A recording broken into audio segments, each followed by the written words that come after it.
Please tell me it's working now. Hello, everybody. Are you all there? Can you all hear me?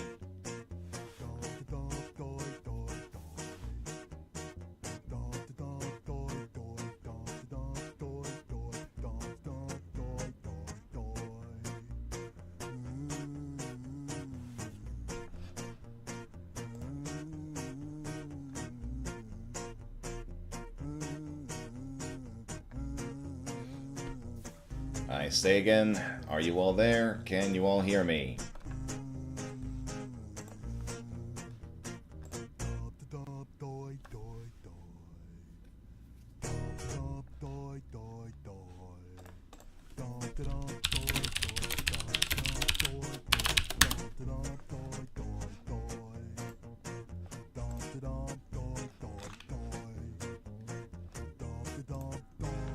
Hello.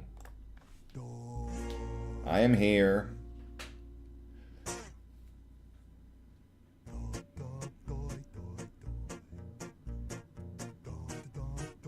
Oh, thank God. Yeah, so I rolled back to a previous version of Windows and everything seems to be working again now. Got no idea what was up with that. That has absolutely never happened before. But, well, damn. Yeah, anyway. Hi everyone, happy Saturday to you. To all you lovely ladies, gentlemen, and everything in between, I am Ami Iridakago, and tonight we are finally, after several delays and technical issues, starting the FMV Games Challenge with our very first game, Ripper. OBS Project Windows 10 update mic issue. Yeah, well, I wasn't having problems in just OBS. Audacity wasn't having it either, and I didn't see any sort of response in the regular,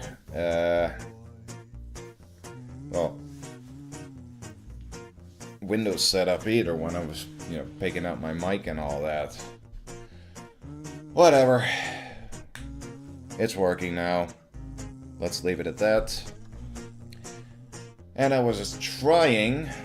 As I was trying to explain before, since we're playing a game with a certain notable Hollywood star, prominently featured within several prominent Hollywood stars, but one in particular, I was thinking we could have a little trivia quiz to earn stream currency, or Murphys. And said Hollywood star is, of course, Christopher Walken. Hey, you Christensen. Also, Obvious Mantis, Syllogism, hello. And if you're familiar with Hippolito Pichardo's stream, then you know his system with stream currency and all that, and I've basically emulated him wholesale.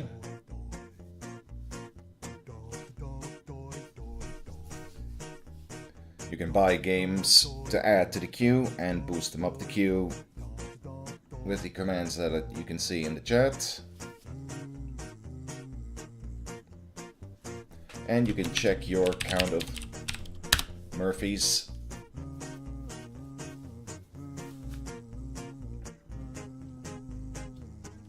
Like so. You earn Murphys simply by watching as we make progress in the games we play.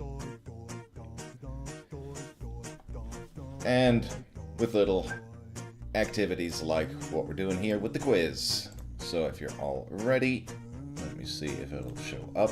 Yep. Okay. Fill in the missing words for the movie titles here that Christopher Walken has been in, and you can stand to earn a few Murphys. Wow, there I go already. Mixing up my names. You can win a few Murphys for your trouble. If anyone is ready and willing. Oh my god, I'm an idiot. I still have the starting screen set up. Sorry, let me restart the quiz. It's on a timer, so...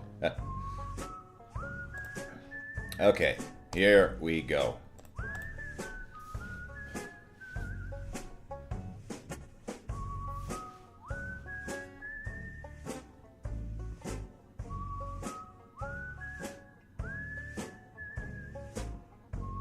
So we got Batman of Fury. Obvious Mantis says returns.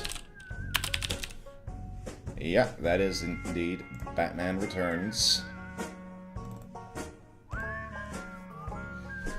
Hugh Christensen says kill. A View to a Kill, the James Bond movie. Obvious Mantis says can. Catch Me If You Can. Pulp. Pulp Fiction. Man. Man on Fire. War. The Dogs of War. Dead. Things to Do in Denver When You're Dead. Deer. The Deer Hunter. Good going so far.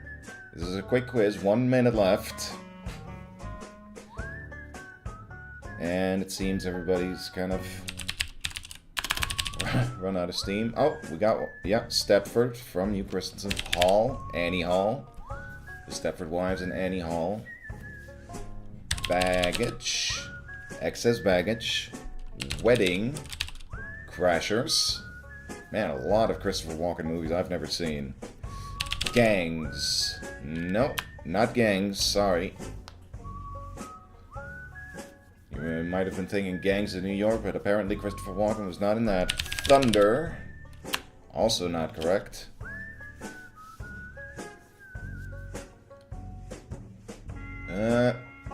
Little over 10 seconds. Streets. Nope, sorry. Dirt, Blues of Fury. Day of, next stop. Bank. And we're out of time. Bank. There was no bank and there was no... Oh, there was a Joe in there. Joe Dirt. Yeah, of course. The famous stab you in the face with a soldering iron line is from that movie. Good going, everybody. Okay, let me see if I can actually remember how to reward Murphys to everybody. So, wow, I really did not come prepared for this because I even forgot to keep score. Okay, Hugh Christensen got 1, 2, 3, 4, 5, 6 correct answers. So he will get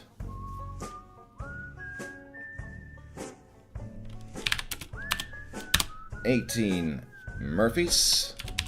Okay, that works at least. Obvious Mantis got 1, 2, 3, 4, 5, 6, 7 correct answers.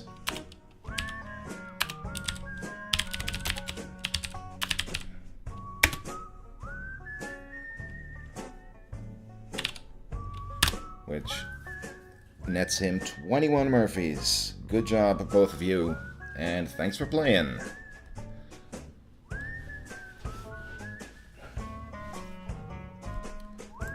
So, before we start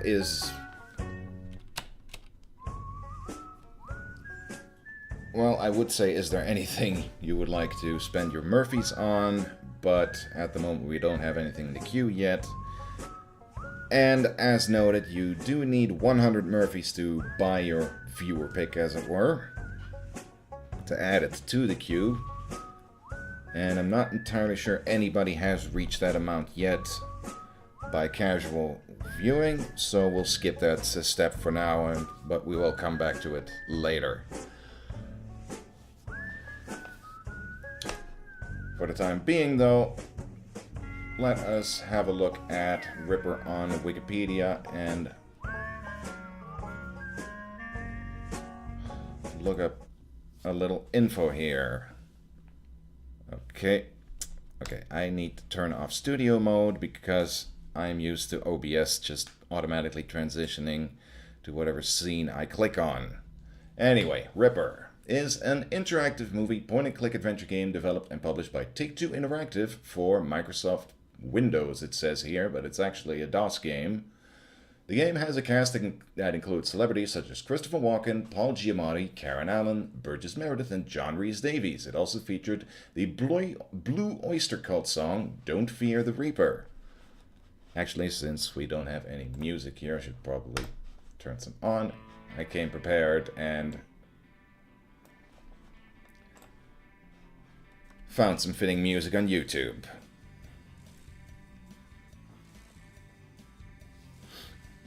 Oh, Hugh Christensen does have over 100 Murphys already, but yeah. You did already pick the current game.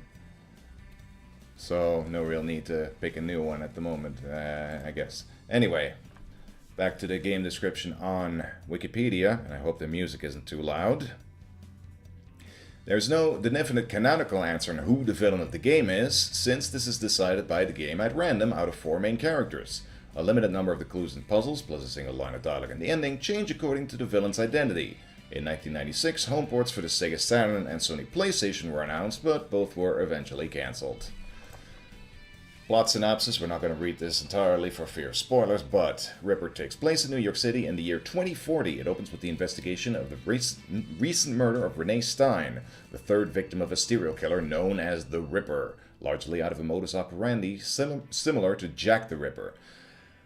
The player assumes the role of Jake Quinlan, a reporter for the Virtual Herald whom the Ripper sends messages to detailing his murders. An act attributed to Jack the Ripper, although no letters have been proven to come from him. Along with the police, whose investigation is headed by Detective Vincent Magnotta, played by Christopher Walken, Quinlan is seeking the Ripper's true identity.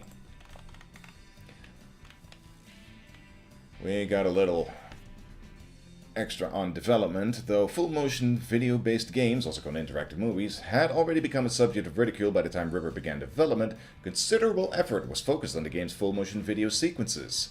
Paying the game's slough of big-name actors cost nearly 25% of the game's entire budget, and Phil Parmet was brought on to direct the video segments. Writer and lead designer F.J. Lennon commented, "The whole industry wants to crucify FMV. People claim FMV doesn't belong in-game, but if it's done professionally, I think it can work." Well, there are certainly games that have proven that, but a whole lot more that also have proven the opposite, unfortunately. But hey, that's what we're here to explore with the FMV Game Challenge. The game engine was created from scratch and was designed with the ability to change resolution between 640 by 480 and 320 by 200 on the fly. Yeah, I've actually been messing around a little trying to get the game to look consistently so as to not give too much problems doing streaming, but I guess we'll see how that works out. Yes, indeed, Merrick 2013. I am alive, and we're starting our new project tonight with the FMV Game Challenge, playing our first game, Ripper. Reception for the game. Received an average score of 71.50 at Game Rankings, based on an aggregate of 4 reviews. According to Aaron Dembo of CNET Game Center, slow sales unfortunately quickly knocked it off retail shelves. A reviewer for Next Generation commented, "One minute the game believes it's a graphic adventure, the next it's a movie, and the next it's a puzzle game. If any one of these aspects would be perfected, it could be a gamer's delight. As it stands, the game is mediocre in each category." He specifically criticized that the characters are so overdone it's just plain funny, and the first-person sequences can't be bypassed, forcing the player to watch the same graphics every time they backtrack. Yeah, an unfortunate aspect of a lot of these kind of first-person exploration games at the time. So, now, let's have a look at the manual before we start the game, get ourselves acquainted. Although I personally am already acquainted, as I have noted before, I have watched several playthroughs of this game before in the past, but that doesn't mean I'm, an expert on it or nothing, so I'm sure the puzzles will still give me a fair amount of trouble. And as noted, the endings are randomized, so it's still going to be somewhat of a surprise to see who the eventual culprit will be. Anyway, nice trippy cover image. Take-Two Interactive Software Inc. presents Ripper, starring Christopher Walken, Burgess Meredith, Karen Allen, John Rhys Davies, Ossie Davis, David Kelly, Jamie Walker, and Scott Cohen. Couple of familiar names there, of course. Getting started, well, not going to be going over the technical stuff since I've already taken the time to install the game and get it working, so we don't need to read that. November 18, 2040. Another body, another byline. That's a saying in my business. It's the way your name gets recognized. Well, my stories are running in the Virtual Herald a lot these days, and my name is finally out there. I should be happy, but who am I kidding? See, there's a catch to my newfound success. I owe it all to the Ripper. What is it about this guy? I mean, this is New York City. It hasn't changed in 100 years. There are crazies around every corner and murders every day. It takes a special breed of psycho to stand apart from the crowd in this town, but the Ripper has managed to pull it off. He's clearly differentiated himself from 1,000 other lunatics who share his hobby. This is the kind of story that only comes along once in a career, full of mystery, murder, intrigue, and big loud headlines that scream for attention. And the music just stopped, so let me restart that and set that on loop. I thought I already did that. The Ripper is an arrogant killer who loves his work, who boasts and takes pride in the fact that he eviscerates his victims and seemingly vanishes without a trace. The police are stumped and the public is hooked. I didn't even have to try. The story is practically writing itself. It started a few weeks ago when a nobody who owned a dry cleaning business in the Bowery was torn to shreds. I've covered my share of murders, but I've never seen anything like it. He was sliced open from crotch to throat. His organs and blood splattered all over the room like some grotesque work of art. Even Detective Magnotta, the lead investigator in the case, shed his ball-breaking fearless cop persona long enough to admit that it was the worst murder he had ever seen in all his years on the force, and he's seen his share up close and personal. Then came the letter, sent to me over my whack. Some lunatic was taking credit for the murder. The image of the confessor was distorted, as was the eerie voice that addressed me as boss. You are the writer of words. I am the taker of souls. Started what would become an ongoing communication between us. He added, of all the writers great and small, I chose you to spread my word. You are my pen pal, my voice. You will hear from me from time to time, like any true friend. He later went on, maybe you know me, maybe you don't. Perhaps we'll meet. Someday you might stare me in the eye and you'll know. He signed off, yours truly, Ripper. This Ripper was obviously patterning himself after the original Jack the Ripper, who had also used to address his boastful letters in the press, Dear Boss.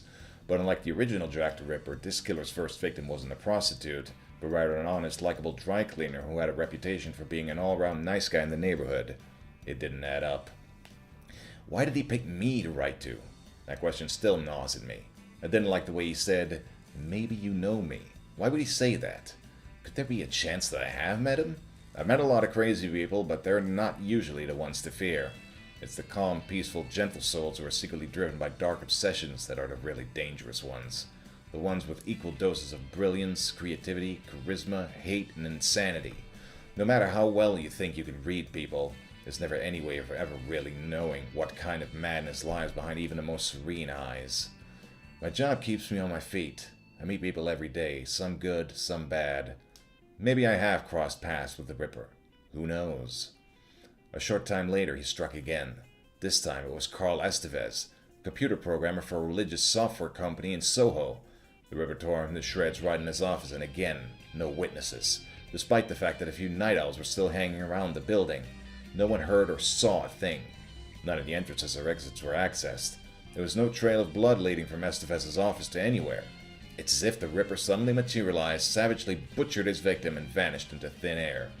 Magnotta was even more stumped about this murder than the previous one.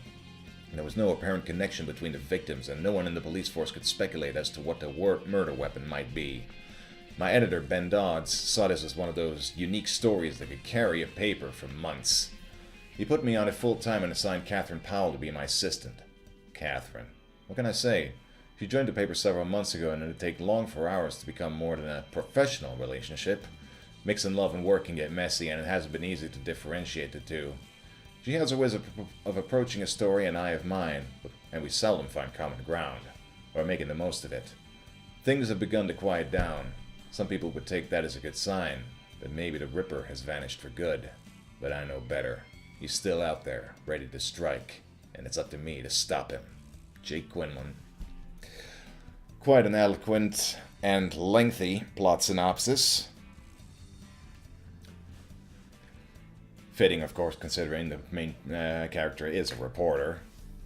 The plot. The year is 2040, and you are Jake Quinlan, veteran crime reporter for the New York Virtual Herald. A mysterious serial killer who calls himself Ripper is stalking the streets of New York, murdering in the same fashion as the legendary Jack the Ripper. And like the original Jack the Ripper, no one has a clue to the identity of this new psycho killer. Actually, wasn't the original Jack the Ripper known for his surgical precision? This guy just kind of sounds like he's tearing his victims to shreds. Not really caring what state he leaves them in afterwards. But what do I know? The game. It's up to you to weave your way through a complex story structured into a prologue and 4 acts. Oh, I thought there were only 3, but I guess I didn't read that right. Can anyone confirm if there are 3 or 4 acts?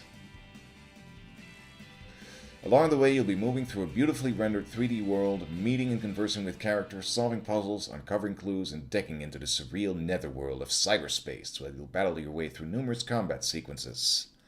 Actually, come to think of it, maybe they're counting the prologue as an act? I don't know.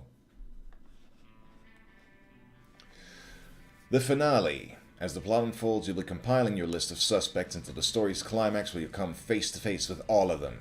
Here, you'll have only one chance to stop who you believe to be the Ripper. Choose wisely. Playing the game again, a new Ripper. After you win the game, the adventure is not over. You can play the game 3 more times. In these different scenarios, one of the other suspects will now be the Ripper. Can you track down the clues and discover the identity of the other Rippers in the other 3 scenarios? Maybe 5 acts. Okay, so yeah, prologue, 3 acts, and epilogue, I guess. But as I recall, I think the epilogue was just a quick, plot summary at the end of the game, so I'm not sure if that should count. Also, obviously, we're only going to be playing the game once, because the identity of the murderer doesn't really change a whole lot. The gameplay icons. When you pass the mouse cursor over the top portion of the screen, the game icons will appear. If you click on an icon, you can access its specific functions. The icons are... World Map icon. When you click on the World Map icon, the New York City game map appears on the screen. A list of locations that you can visit appears in the bottom left window. Click on the up and down arrows next to this list to scroll it up and down. The box to the bottom right lists the names of rooms within the highlighted location that you can explore once you arrive there. Click on one of the locations on the list to be automatically transported there. The New York City game map can also be accessed whenever you exit a game location. If you see the spinning globe in the main game screen, you'll know that you're a single click away from accessing the city map. If you enter the world map screen and wish to return to the main game interface without traveling to a new location, click on the power button. 2. The inventory icon. Always important in an adventure game like this. You can access your inventory by clicking on this icon. All of the objects that you have collected appear on this inventory screen. When you wish to use an object in your inventory, click on the inventory icon to list the items stored there. Now click on the object that you wish to use and then on the Use option. You may also double click on an item or click on it and then press the Enter key to accomplish the same thing. Not sure why you would do that when you can just use the mouse, but whatever. If you're in a location where it is appropriate to use the selected item, you will then see it being used there. If the item cannot be used in the selected location, you'll be informed of this as well. You can click on the cancel button to exit the inventory screen without using the selected inventory item. Nice and simple. Walking through. Nice one, Christensen. Specifies prologue in 3 acts. Yeah, that's what I thought. The whack icon. A small icon that resembles a laptop computer accesses the whack, your handheld computer, which can be used in several ways in the game. Sometimes you'll receive video messages from characters over your whack. At other times, you may scan objects and manipulate them with it.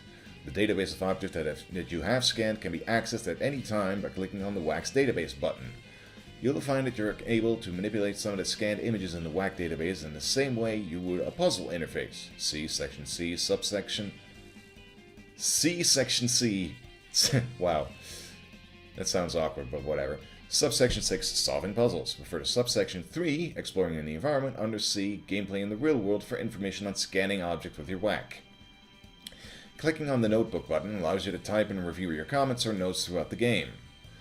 This is provided so that when you find a clue or have a hunch, you can write it down to refer to later.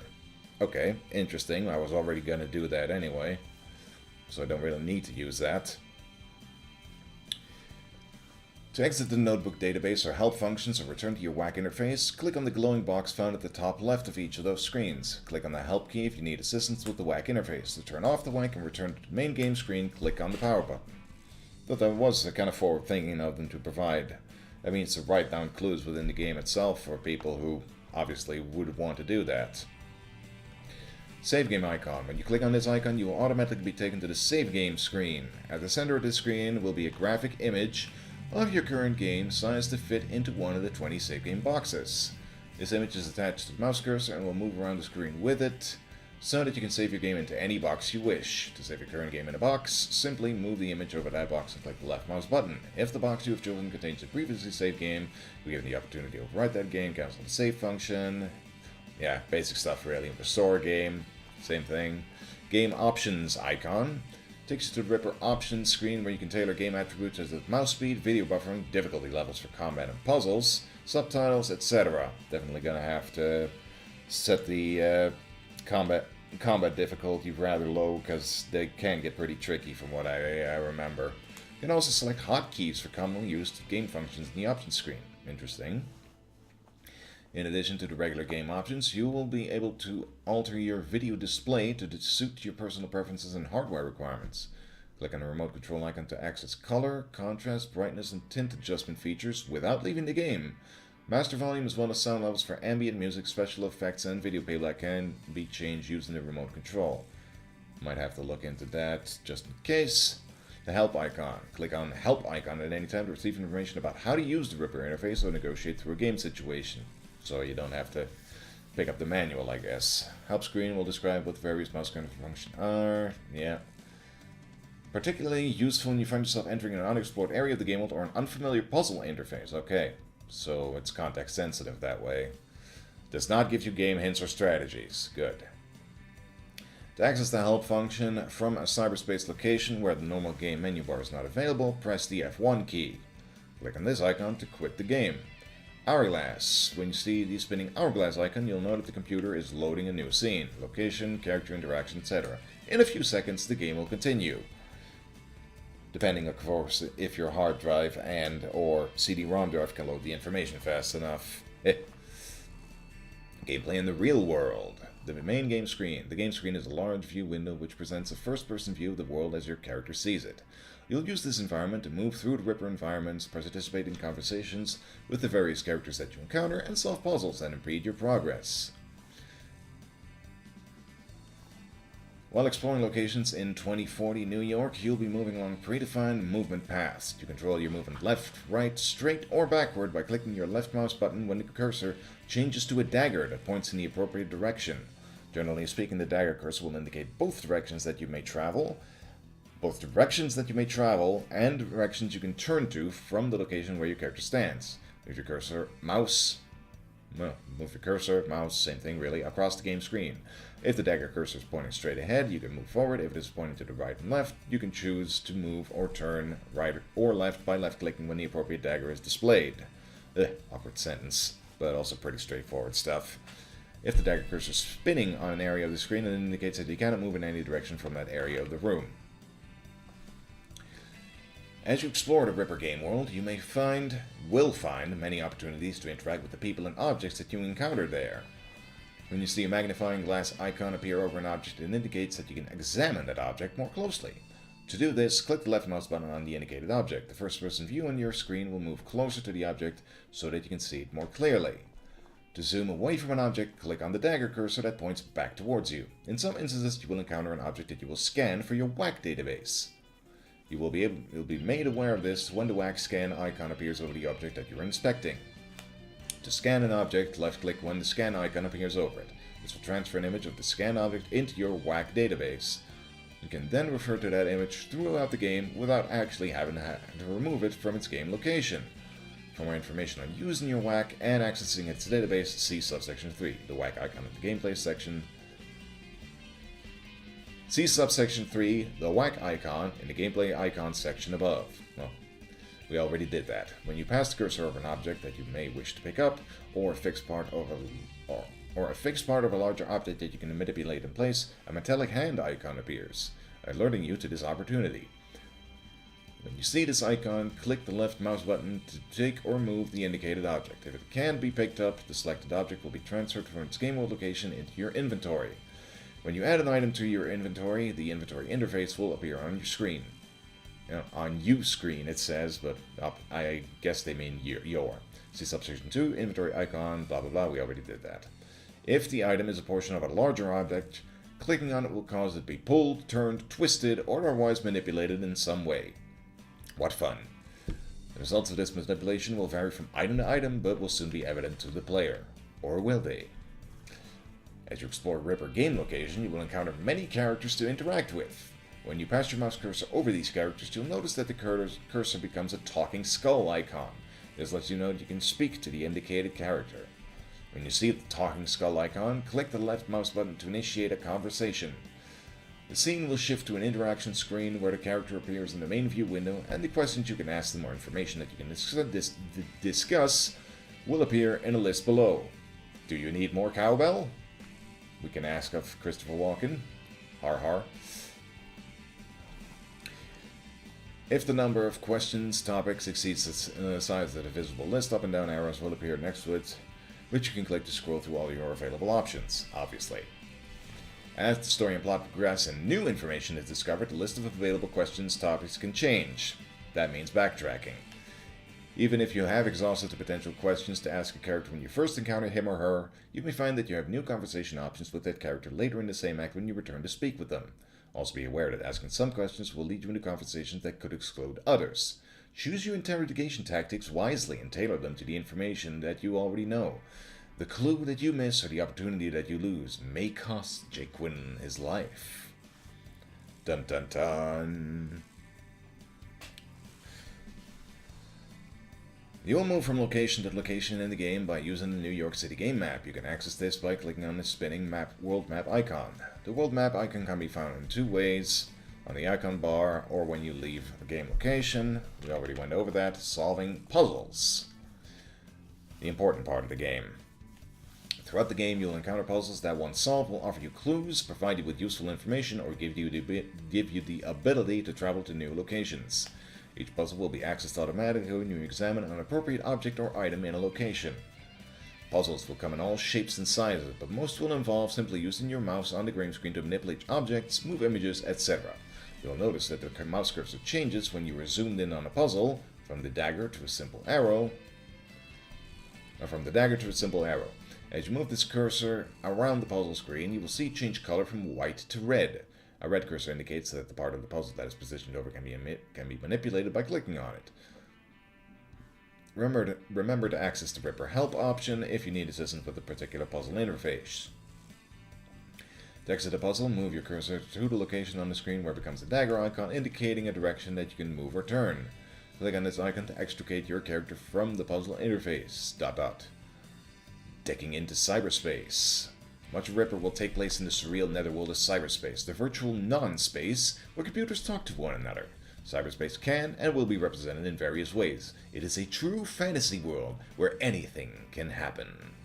You can deck into cyberspace through your computer in the newsroom, as well as various other locations that you will discover as the game progresses. When you encounter one of these computers, you'll notice that a decking icon will appear over it. If you click the left mouse button when this icon appears, you'll be transported to the main cyberspace screen. At the cyberspace interface screen, you can scroll through various well locations. These are actual areas of cyberspace that you can visit. To access an active well, click the left mouse button when the cursor steps over its icon. Well. The selected well icon will then move toward you, and pause to allow you to click on it a second time to verify your choice. Press the escape key to return to the main cyberspace screen without entering the selected well. If you have not yet encountered information concerning a particular well or its creator, then that well is considered to be inactive and the cursor will not stop over it. Be warned, however, that most wells require a password. It's up to you to discover what the passwords are. Once you discover the password, you will need to type it in when prompted after selecting an active well. If the password that you have entered is incorrect, the selected well icon will simply return to its original position. If the password is correct, you'll be admitted to the selected well without needing to verify your choice. Unfortunately, Quinlan is not a lead hacksaw, he's just a simple reporter. He needs to learn passwords the old-fashioned way. Some wells will be further protected by ICE, Intrusion Countermeasure Electronic, which prohibits unwelcome intrusion, much like a present-day security system would. Clearly, someone has been reading William Gibson. If you attempt to invade a well protected by ICE, you will have to fight or solve a puzzle to gain access. ICE varies greatly from well to well. In one instance, you may find yourself battling what appears to be an electronic security guard or armed policeman. In another well, you may battle ICE designed to look like giant rats or other monsters. In still others, you'll be faced with a cryptic puzzle concocted by some eccentric decker. Don't forget, in C-space, anything goes! The puzzle interfaces in cyberspace function exactly the same as those in the real world, but the combat sequences utilize different conventions, namely annoying on-rails shooting. Regardless of what kind of ice you're battling, the method of combat will remain essentially the same. You must simply aim your cursor at an opponent and fire your weapon by pressing the left mouse button. Cyberspace foes may have certain hotspots where they are most vulnerable to damage from your attacks. Attack their weak point for massive damage. Up to you to determine where those weak points may be. These cyber foes have been placed in C-space by the creators to fight intruders such as yourself, and that's precisely what they will do. Their methods of attacking you may vary from creature to creature, but all will do damage to your cyberspace persona unless you protect yourself. Holding down the right mouse button raises your character's inherent shields to absorb the brunt of an opponent's attacks. When your shields are raised, a blue cast will overlay your view of the game screen. Shield strength is not unlimited, however, and the wise player will use them sparingly, lest he find himself unprotected at a critical moment in a prolonged combat. To monitor the strength of your shields, as well as several other key aspects of the battle in progress, refer to the gauges on the right side of your combat screen. The top left gauge keeps track of your health, while your opponent's health is monitored by the top right one. The bottom left gauge tracks your weapon power, and the one to the right gauges your shield strength. These will deplete and refresh themselves at different rates throughout the combat situation.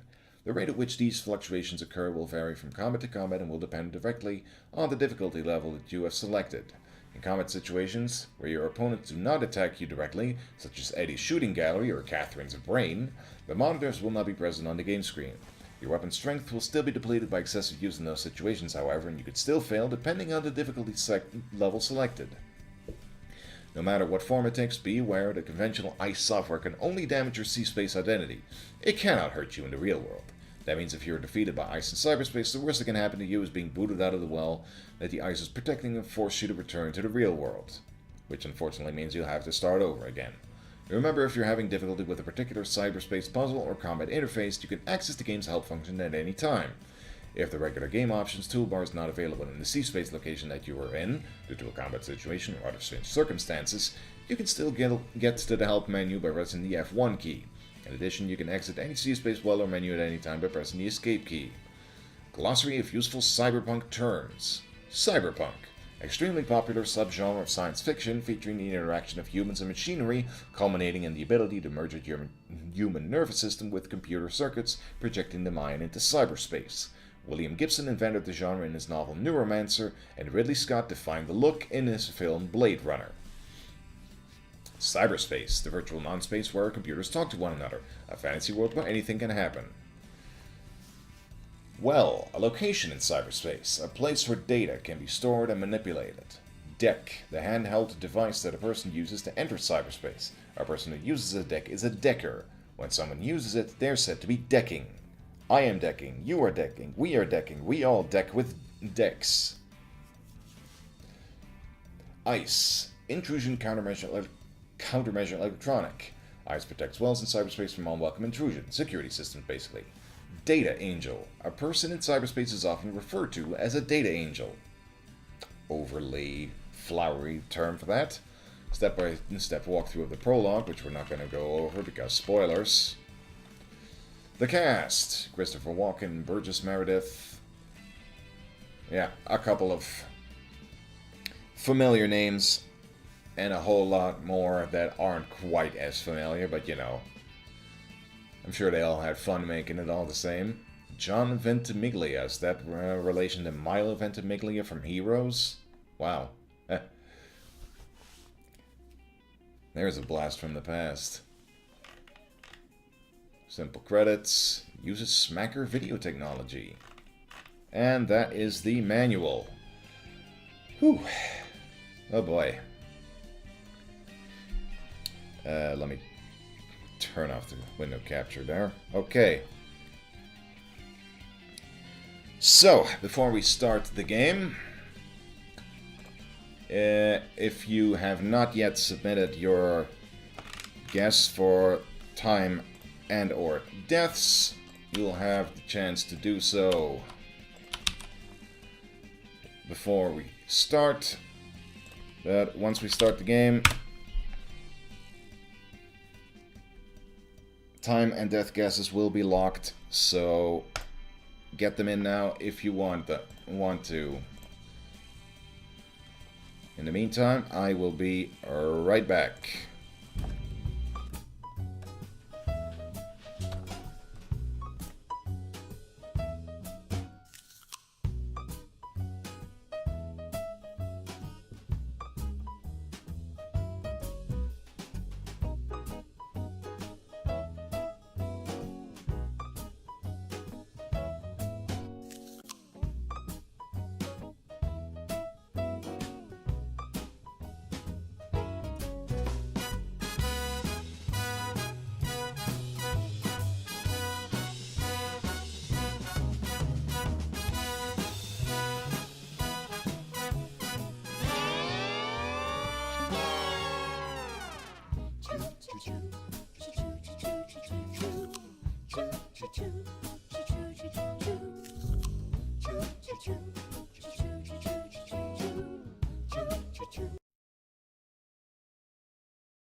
Alright, I am back, and let me just quickly check the responses we've gotten.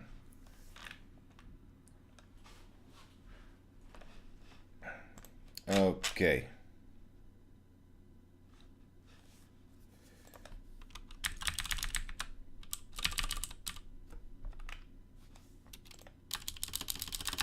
So, final time and death guesses.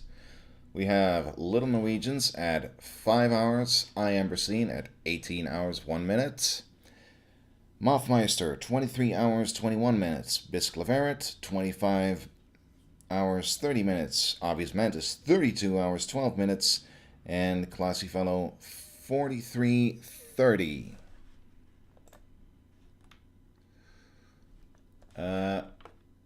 Oh, I see you, Christensen, submitted a guess as well.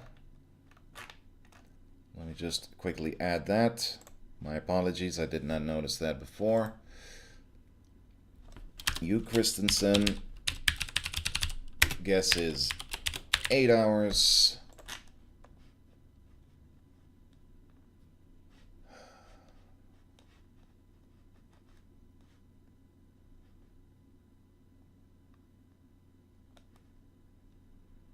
And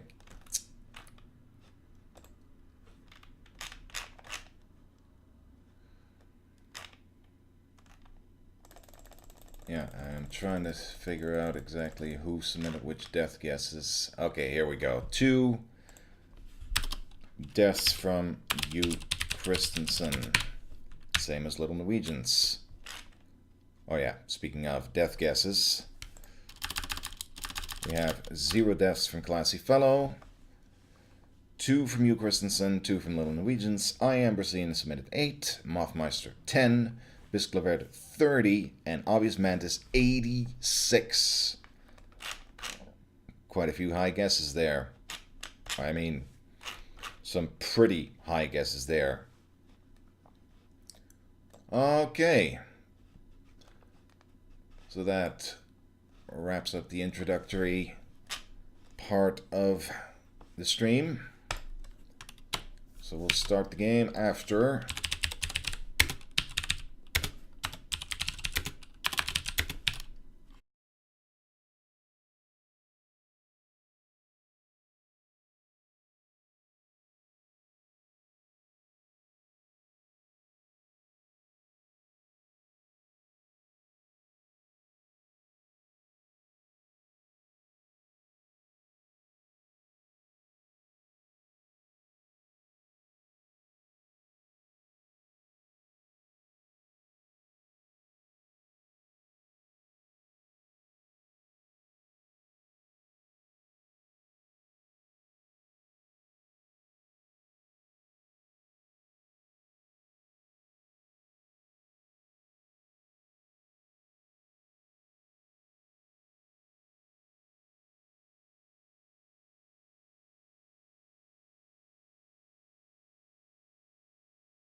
keeping things simple.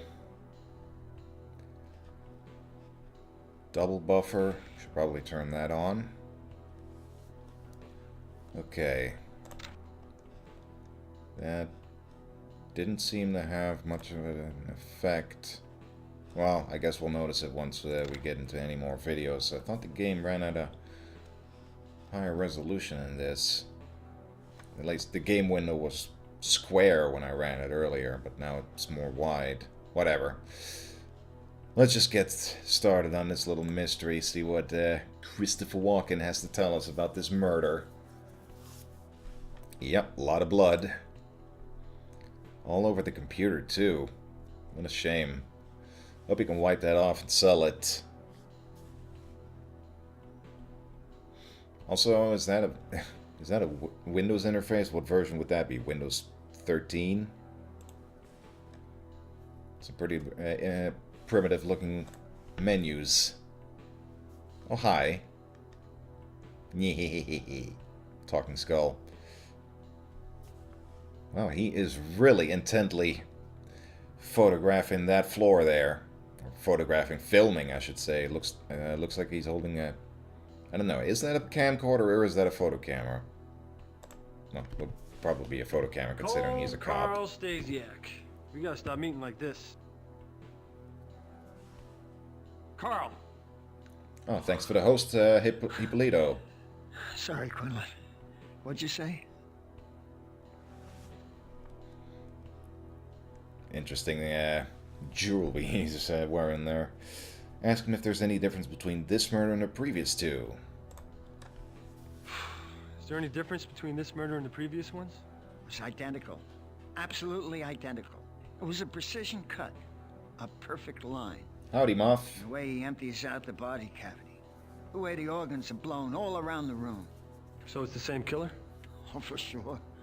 I mean, the organs, they're completely cut to pieces. I've never seen anything like this in my life. It's amazing. Any clues to how it's done? Don't ask me. You'd think I'd be used to seeing things like this by now. But I'm not. Whoever did this is beyond madness. It's pure evil. Evil. Also, I just completely realized I forgot to get the timer starting. Oh boy. Let me see here.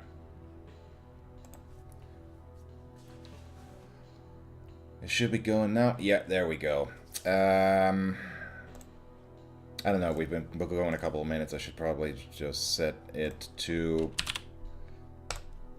2 minutes from now. There. Also get the buys.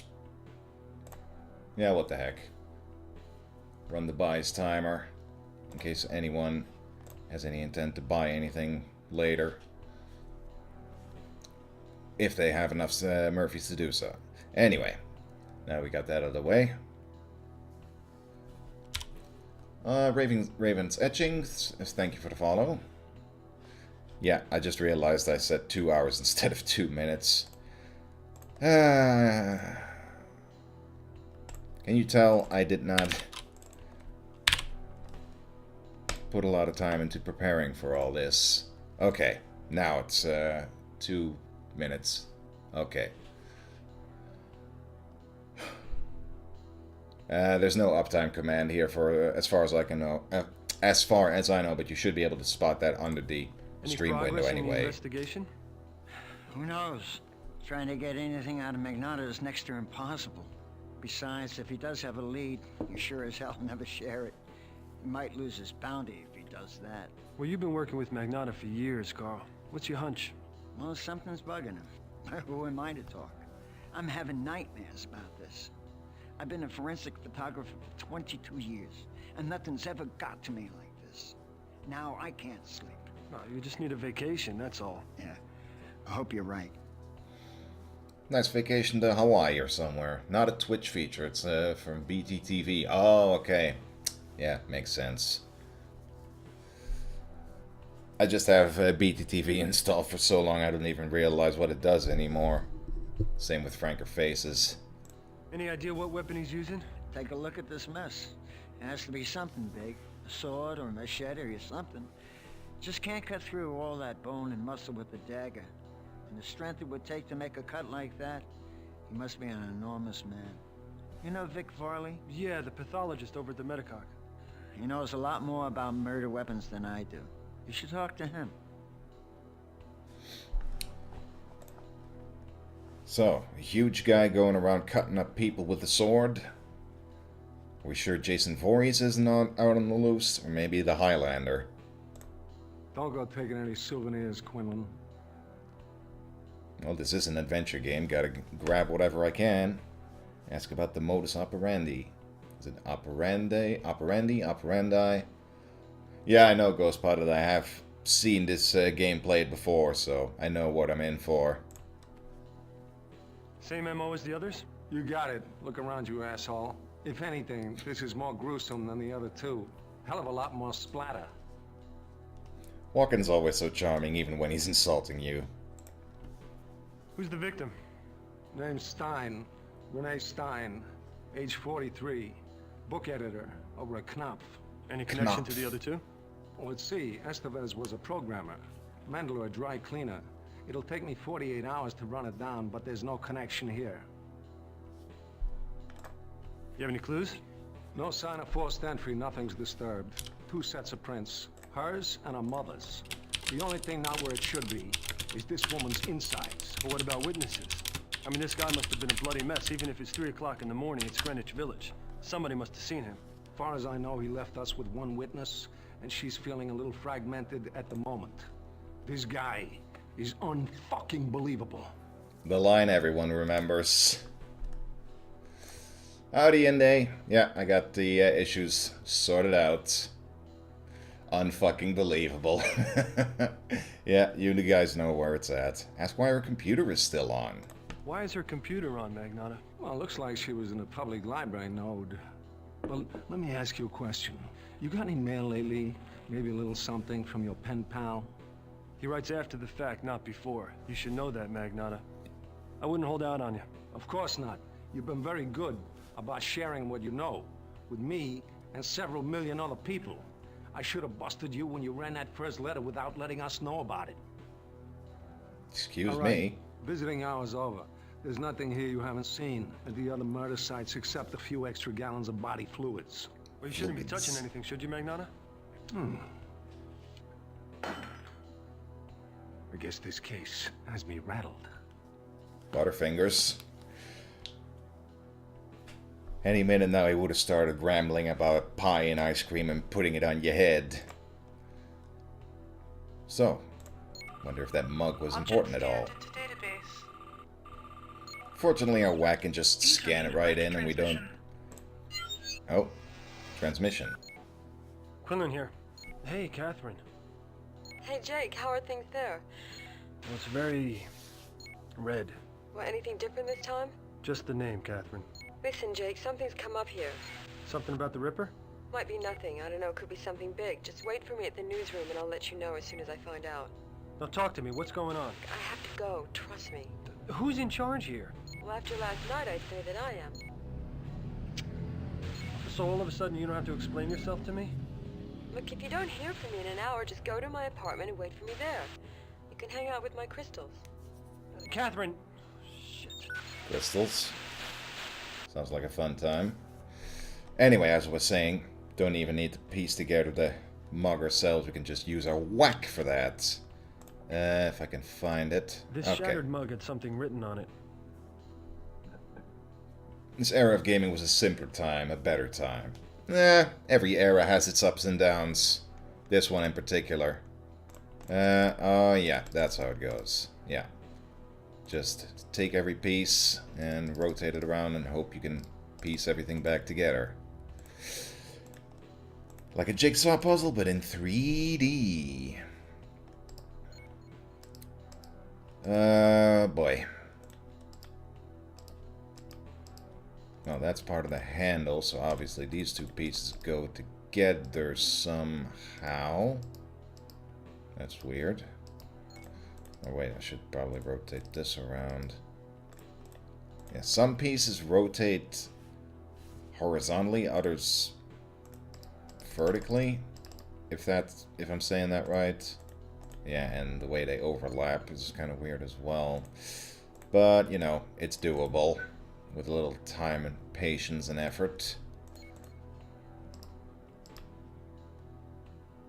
Let's see, this looks like it could fit here. Liquid Flood, thanks for the follow. And Valors as well. But yeah, this era of gaming, you know, was interesting with FMV and all that. Or, you know, the DOS era had a lot of interesting experimental kind of games, I suppose, but... You know, a lot of games were kind of made as a test bed for new technology, like a lot of FMV games were, and, you know, not always the best in terms of gameplay or whatnot.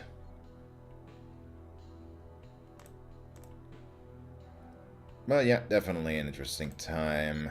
Okay, looks like I'm getting somewhere with this. Bit by bit. Little by little. This one looks like it should go in the back. Ah, God. Gotta reselect every single little piece so everything is aligned properly. Dang it, see? That's what I mean. Well, let's see what these other pieces fit before I... Yeah, that goes there. That, and this. Hang on, let me piece this together. Obvious Mantis, thank you for the follow. A lot of new followers all of a sudden tonight. But hey, the more the merrier. Need some space to work here. But you know, I find FMV games... they're definitely interesting, if only, you know, as a guilty pleasure or just to see what people were experimenting with at the time.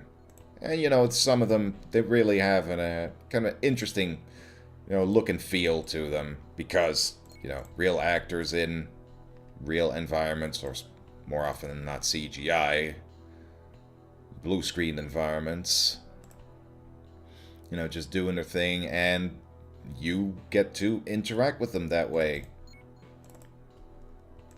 Sometimes it's wacky, sometimes it's serious, or, you know, sometimes it's wacky because it's trying to be serious.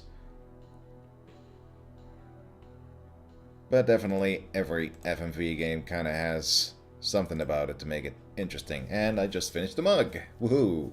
Salisbury. I wonder what that means. A clue.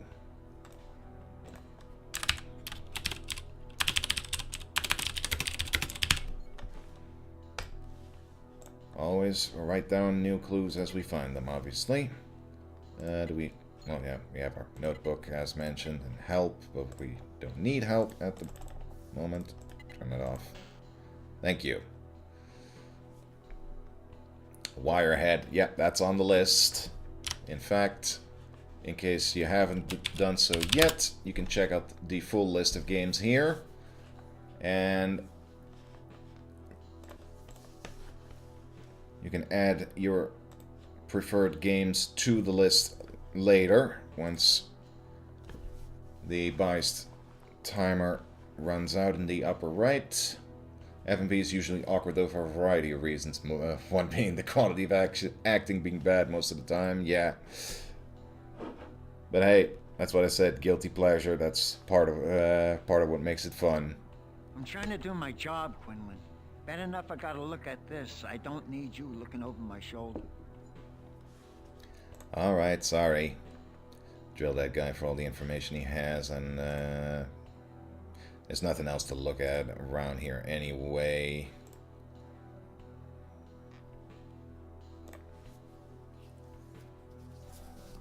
Yeah, we already examined the computer. We pieced together the mug. So let's just get on our way. Well, only the newsroom available to us right now. What's going on, Ben? Did Catherine get a break in the Ripper story? I don't know, Jake. I thought you were the lead reporter in the story. Well, so did I. Do you know what she's up to? She's your assistant. You tell me. She ran out of here like the place was on fire. Did another Fire. letter from the Ripper come in? No, you know he doesn't send them to anybody but you. Then I guess we're just gonna have to wait and see. Catherine and I met on the job. Despite reminding myself that mixing love and work can get messy, it didn't take long for it to become more than a professional relationship. She was supposed to be my assistant, but she was Expert beginning to act typing. like it was her story. I only hoped that whatever lead she had, she wasn't in over her head. Incoming work transmission. Source unknown. Dear boss, have you seen my work this morning yet? Your stories make the cops seem so confident. None of you know how I do it. You never will. You shouldn't let your girlfriend do your work for you. She is close to me, and I'm not laughing. Uh-oh. She's my next job. She gets it today. The story's all yours. Yours truly, Ripper. He looks like he's about to eat her. Catherine, Quinlan, where you going? Quinlan! Quinlan! usually it takes an hour to cross that part of Manhattan. I did it in 20 minutes, propelled by kicking myself in the ass for letting Catherine go out alone. I was scared as hell when I got there, but everything looked okay in her apartment. Until Catherine showed up, that is. Catherine, what is going on here? Catherine, what is it? What is wrong? What happened? What? No, Catherine! Catherine! No! Catherine! Fuck! Catherine, please, Catherine! Fuck! Kind of an extreme reaction, but can't exactly blame him. The good news was Catherine wasn't dead. The bad news was that she was in a coma deeper than anyone thought possible. The ever-helpful Detective Magnata had her brought to the Tribeca Center for Cyber Studies, also Happy known to as help. the Metacog. Meanwhile, I stopped off at the police station to see a few sources and try to retrieve Catherine's portable whack. Hopefully, she'll have left me a message. I don't do a very good walking impression, as you may have noticed. Enter stream. Fuck! Hi there, little Norwegians. Glad you could join us on our little cyberpunk murder mystery investigation, also known as Ripper. Heard you were doing some role-playing earlier. How did that go? Yeah, if these games had good actors, they wouldn't be worth playing? Not necessarily, I mean... Still plenty of viable games among them, and, you know, it's not all about the acting or the characters. Games are fun because you play them. Game over, you all died. That sucks. Hey, Quinlan. The Ripper strikes again. I guess we'll be seeing your work on the front page again. Another body and another byline. You know, if you just catch this guy, Brandon, I could go back to writing the police blotter on page 12. Sorry to hear about your partner. She was a nice girl. I liked her when she came around here. She used to come down here? Came down here all the time. She used to do your legwork. Right. I can't do everything, can I? That donut in the lower left is really distracting.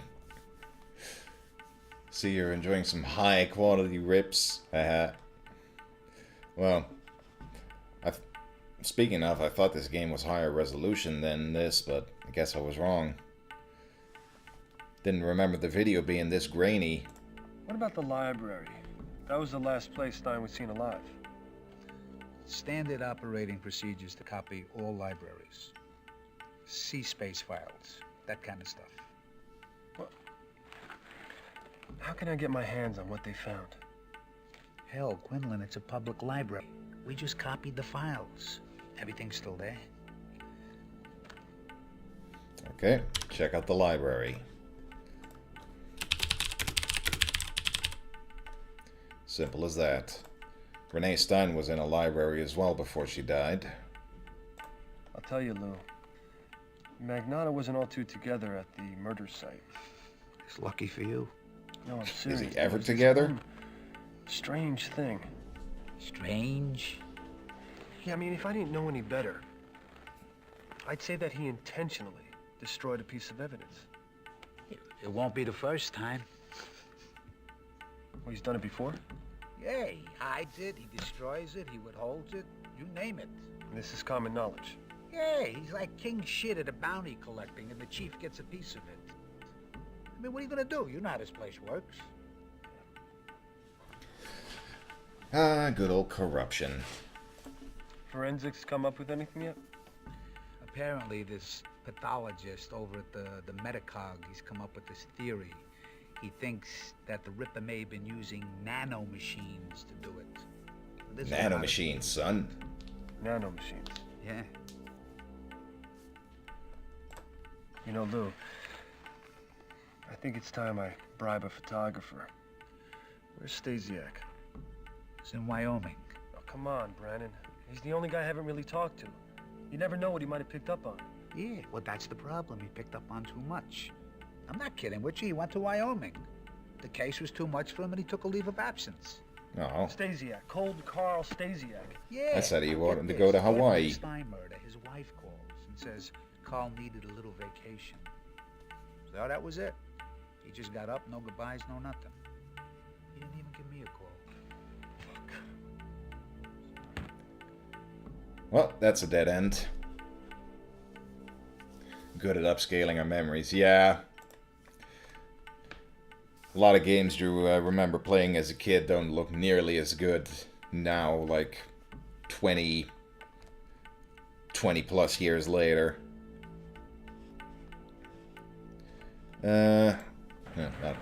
Nowhere else we can go in this particular room. So let's investigate the rest of the police station.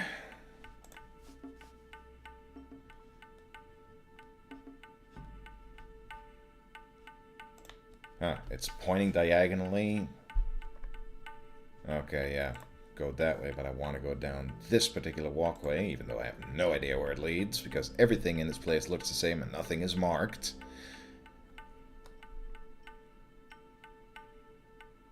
Ah, we're gonna go see Magnata, of course. That would have been my first thought if we came to the police station. We gotta go see Walken and bother him, of course. Let's go bother Walken. Bother. He's got taste. I'll give him that. Okay, I'm talking over the dialogue. I should probably stop that. But yeah, just remarking on his classy cigars. Something on another murder case. Hamilton Warford, eh? Does this have something to do with the Ripper?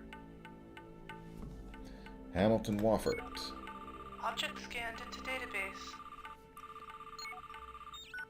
Well, don't even need to take notes. Our whack does it for us. Object scanned into database. Okay, I did it twice. Did not mean to do that. Just gonna walk into his office. God damn it. You're better at this than I am. What do we have here? Arrest report. Object scanned into database. I should actually probably maybe read these instead of just scanning them. Oh, here comes Walken already. Boo! Looking for something, Quinlan? No, I just need to ask a few questions. Because if I find out you're going through my stuff, I'll be glad to give you 72 hours on the tombs for tampering with an investigation. Sling your shit at someone else, Magnata. It's not my fault you can't catch this guy. Well, we'll see. I wonder if any of the on-set actors just lost their shit around Walken regularly, because the guy... Goddamn, whenever he gets growly like that, I love it. So, what about that stuff we just scanned? Documents. Soho Corp's crime scene report. Central Park Estates, Hamilton, Wofford. No suspects. Violation of penal code. No, obviously. Probably related to murder. Margaret Poster answered to a call to a cottage in Old Central Park where we discovered the body of Hamilton Wofford, a noted cyberspace architect and maker of virtual environments. Wofford was shot once in the head by an unidentified assailant. Death was instantaneous. His brother Covington also resides at the cottage, but had no information pertaining to the crime. Ongoing? No, so we should probably pay a visit to Covington Wofford about that thing.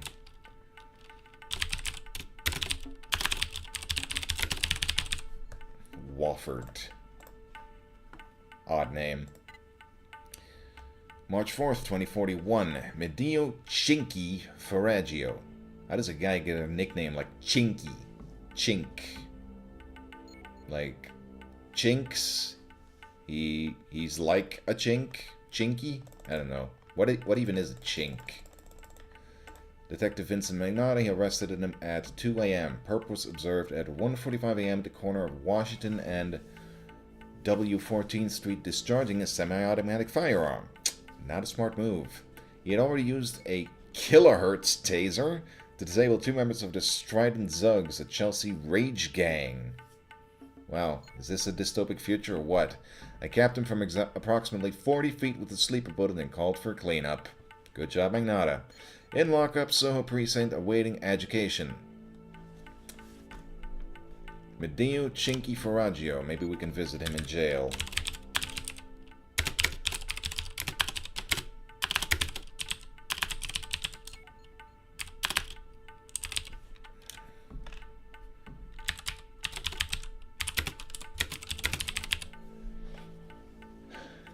Chink is a racial slur.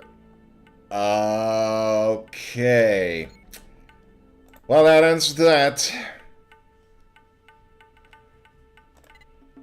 Racial slur for an Asian.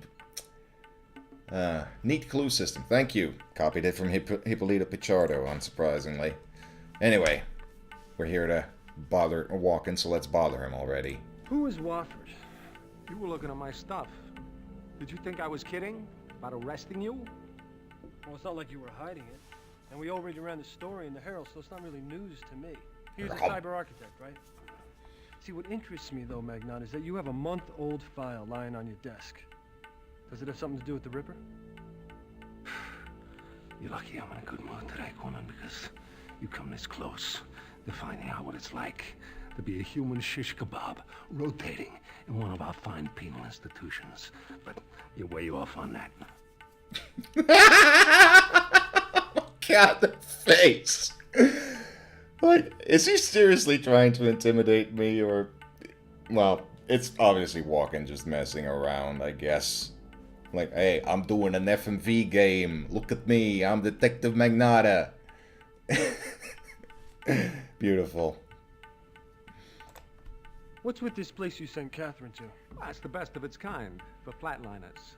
And it's got a doctor named Burton who practically invented the field. She's a real ball breaker, though. And that fucking cigar. Like, is he ever gonna light the damn thing? Well, maybe in the 2040s you're not allowed to smoke indoors, even in a police station as corrupt as this, so he just likes having it in his mouth. Thinking about Ripper is that I always remember Magnon and a cigar.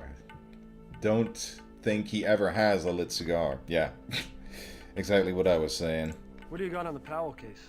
Look, just because you two played tiddlywinks in your birthday suits doesn't mean I'm going to open police files for you. For all I know, you're a suspect. I mean, you were the only one there. Audio's kind of skipping. Also, what we do in our birthday suits is none of your business. Any new developments? Yeah, the pile of bodies is getting bigger. I got crazies coming out the woodwork to confess. This Ripper's been spotted more times than Elvis. The mayor's on my ass. She wants to revoke my jurisdiction. I don't break this soon, every cop in Manhattan be looking to get a piece of my bounty. And you accuse me of getting rich off the Ripper. I'm usually real cooperative with the press. You know that. But watch yourself on this one, Quinlan. I'll be sure to do just that. Good times.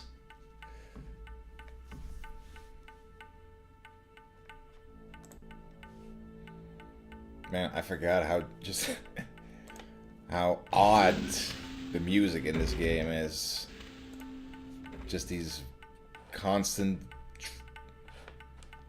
I guess, atmospheric loops with some minimal percussion, maybe a little synth to set the mood, I guess, but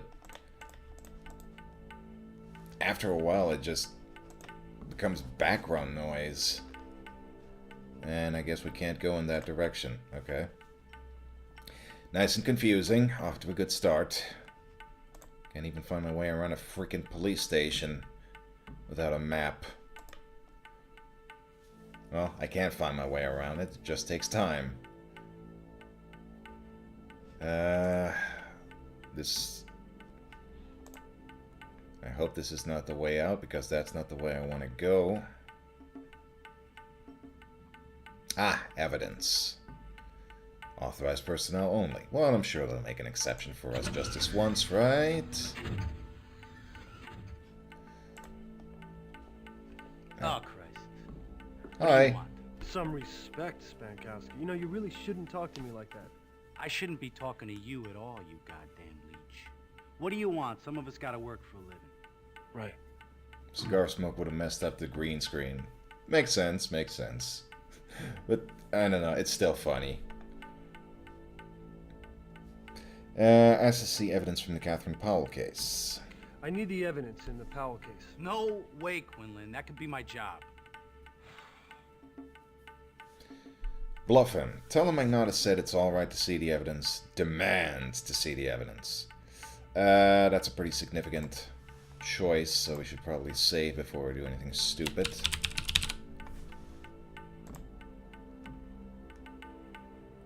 Should we bluff him? Demand? I don't know, Magnata probably wouldn't be okay with it, and he would probably know that, so demand it? Spanky, Spanky, Spanky. I own you. And you're just gonna have to learn to live with it. Or, do you prefer I go down to the DA's office and tell them about a little evidence-selling incident? Jesus Christ, Quinlan. How long is this gonna go on, huh? For the rest of your life. When I'm 80 years old, I'm gonna come in here and tell you to shine my shoes, and you're gonna jump and do it, asshole. So why don't you just go and get the evidence in the Powell case and be quick about it, or I'm gonna make you kiss my ass. You stop moving like a fucking turtle? Quinlan, you're not walking. Stop trying to intimidate people. Where's Catherine's whack? Whack? Her computer, asshole. It's supposed to be here. Magnata took it home. He's always taking evidence. The guy thinks he owns the place.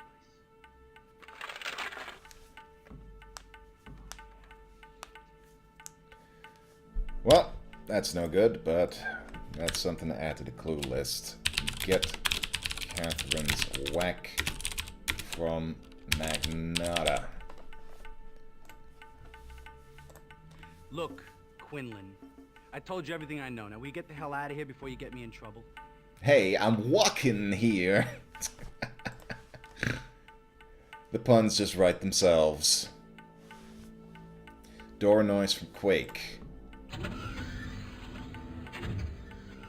Not necessarily from Quake. It does sound very, well, you know, stock. I don't know. Maybe, what, did it sound different when I passed through from this way? Nah, same sound. That sound has been in basically every video game, movie, TV show ever.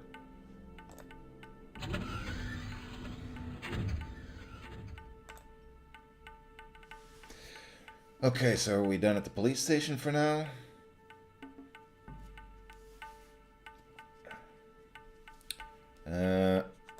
Well, let's check out what's over here to the right. I don't think we've been... No, that's the same place we couldn't access from the other side either. Okay, so the game isn't that anal about being able to only approach a certain place from only one... Well, there's only one way to get to a certain place that way. But yeah, I guess we leave through the elevator then. Sound was probably in Doom and Duke Nukem 3D, a lot of other games, yeah. Some games own stock sounds because we associate them with it. That's also true, it's all a matter of what you heard those things in first, I guess. Like, I recall Doom's sound effects being reused a lot in certain TV shows and movies around the time, like this show, sci-fi show called Earth 2 that was on around the 90s. I remember a lot. They used some of the monster sounds from Doom for the creatures in that show. Anyway, we got a lot of spots here. We got Wofford, Tribeca, police station, we just went there, newsroom, and Catherine Powell's apartment. Suppose we might as well go here first and knock off our first major puzzle. She mentioned her crystal stuff before, and I remember that can get pretty annoying. So I might as well get started on that and see if I can figure it out. Oh, there. Crystal poster right on the wall, but it's apparently not important enough to look at closely. And she left her screensaver running. TV. Green guy. Green CGI guy.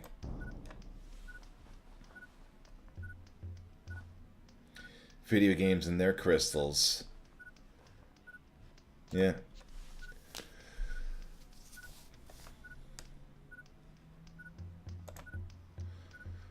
I suppose they are rather ubiquitous in certain genres. A graphics card graphic? Oh, yeah, right. Yeah. It's a picture you could probably find on an old GeForce or Voodoo card box. Now that you mention it. Looks around the same. Hell, it actually kind of reminds me of an image that was on the cover of some weird 3D modeling software I once bought for real cheap. That was on sale. Yeah, we got our little chart with different constellations. That'll become important in a bit, from what I recall. There's some other stuff we have to find around here.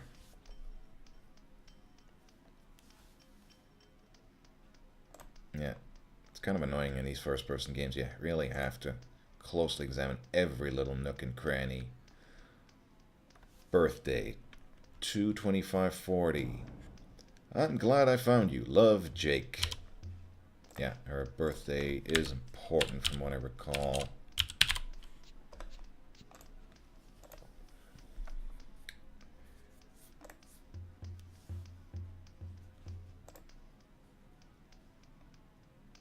Also, why is the number on that silo or whatever that is outside painted on it in reverse?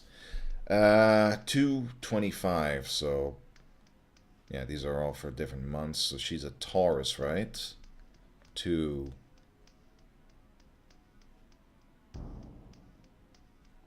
Is she, or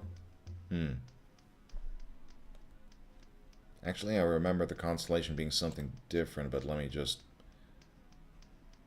look around a bit more and to see if I can confirm that.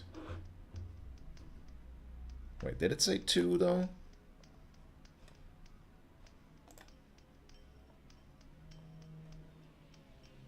Yeah, 2/25, 25th of February.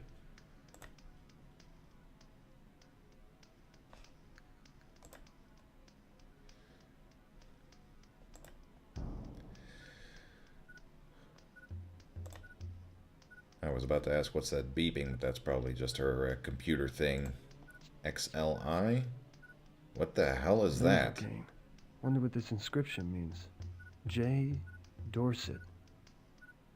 What did he say that thing was? I was talking over it.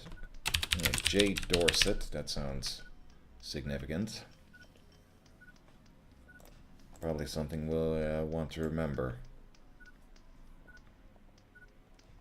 Can we examine it again? Probably not. Well, I mean, we can examine it again, but he won't give the description a second time. Oh well.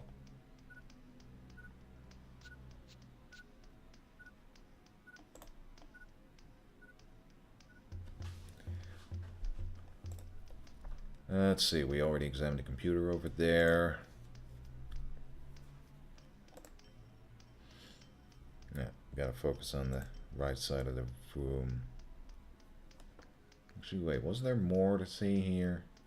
Like these books down there? No, guess not.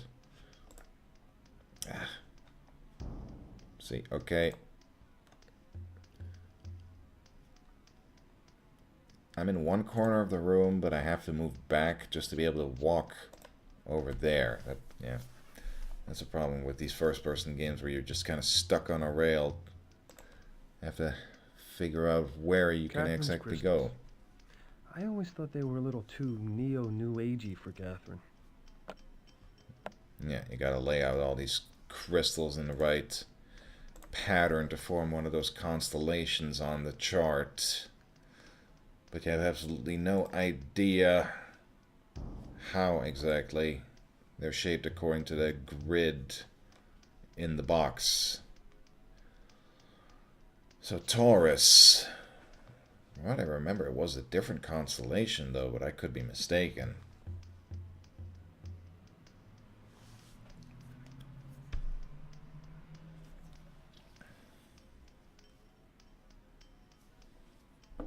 Actually, I'm pretty sure it was Pisces.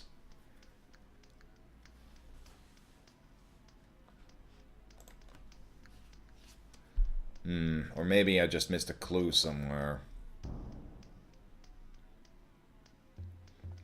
At the very least, I remember you had to make the Pisces constellation with the crystals.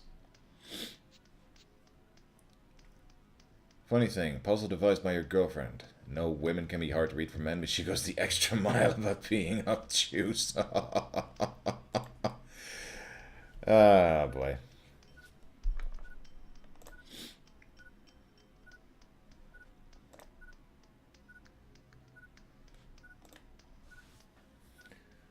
Well, maybe we'll come back to this later and investigate some other clues in the meantime.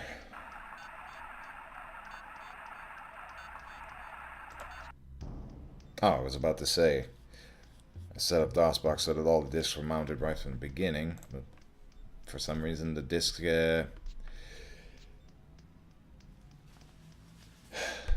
swapping screen still pops up regardless. Okay, where can we go here? City Editor Ben Dodds. As he stands completely unmoving behind his desk and turning around with us, despite the fact that he is actually just examining these papers and flipping back and forth through them over and over. Hey, Ben. How's Catherine today? No change. Damn. This guy's the devil himself. Were they blowing into the microphone? Eesh. Ben, you know this cop Magnata? Typical new breed cop. One of those guys started arresting people in volume when cops started collecting bonuses. He's been more aggressive than most. Yeah, that's common knowledge, but what's his story? He's killed 6 people in the line of duty, some under questionable circumstances. He's bad news. I wouldn't mess with him, Quinlan. Okay.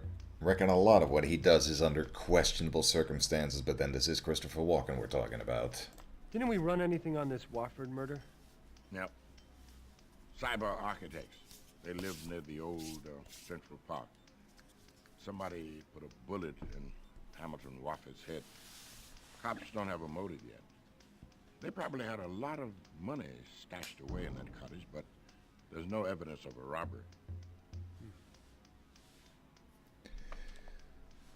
The plot thickens.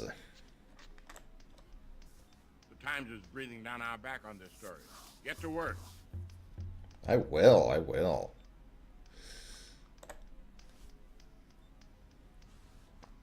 Just exhausting every option.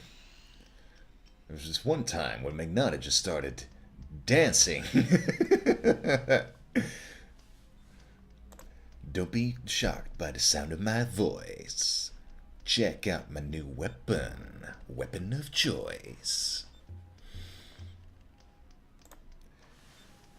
Wacky.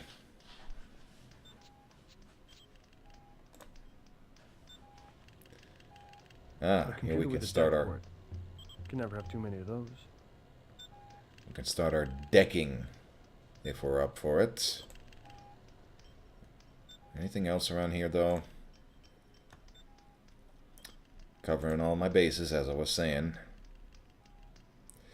If anything should happen to me, look to the crystals and let the light shine your way. Yeah. Telling us again, the crystals in Catherine's apartment are important. Can't do anything with this regular old boring desktop computer. Anything on whoever's desk this is? Guessing it was Catherine's, maybe. What is this? Interesting little gizmo. A calculator.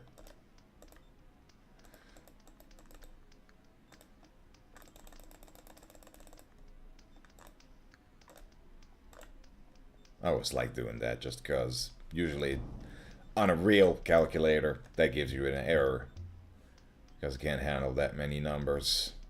Catherine's address file. As good a place to find a clue as any. FMV loan officer. Nice bow tie. I'll just click on it and it goes to the next one. Choho Windle. Source for 717 story. No picture.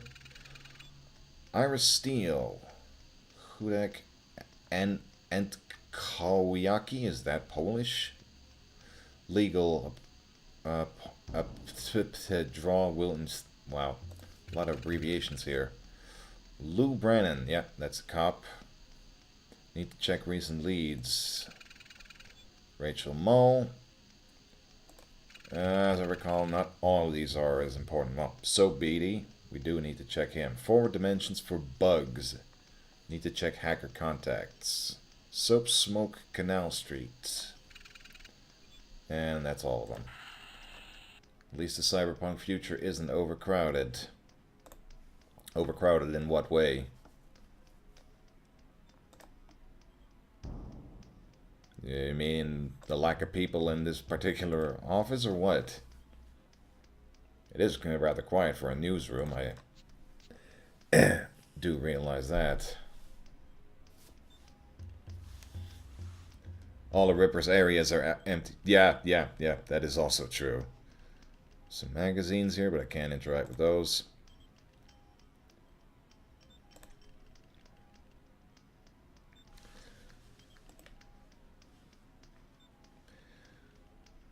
Well, they did spend 25% of the game's budgets on all the stars, so I guess they didn't have enough to hire any extras to crowd the sets with. Where am I going? Didn't even get a good look at whatever that was. Well, just another cubicle from the looks of it, but come on. Why does it walk me all the way back here? Ugh.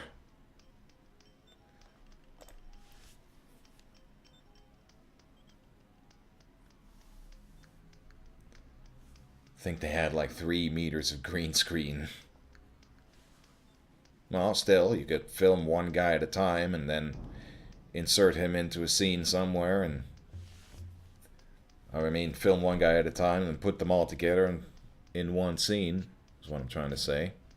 Bad Weed, thank you for the follow. Glad that he could join us. He's not being kept...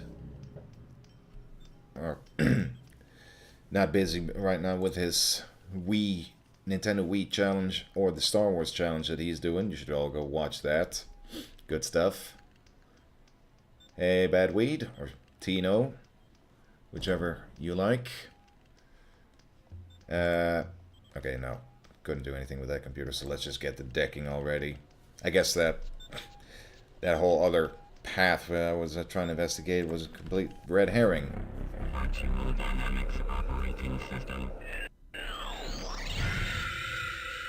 Enter the Matrix. Exit cyberspace. Is there actually anywhere we can go yet in cyberspace?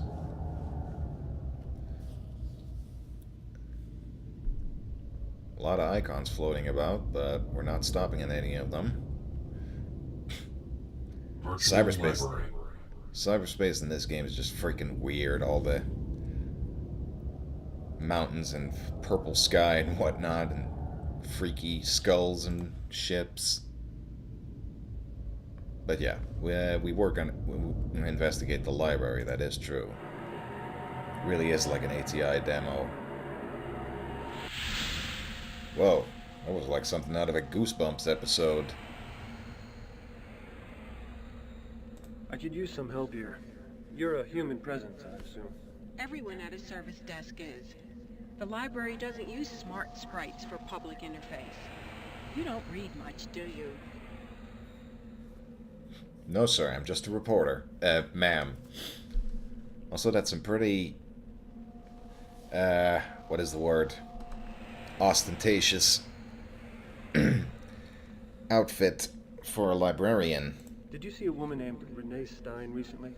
Records place her here, but she didn't check anything out, and I don't remember seeing her. Have the cops talked to you?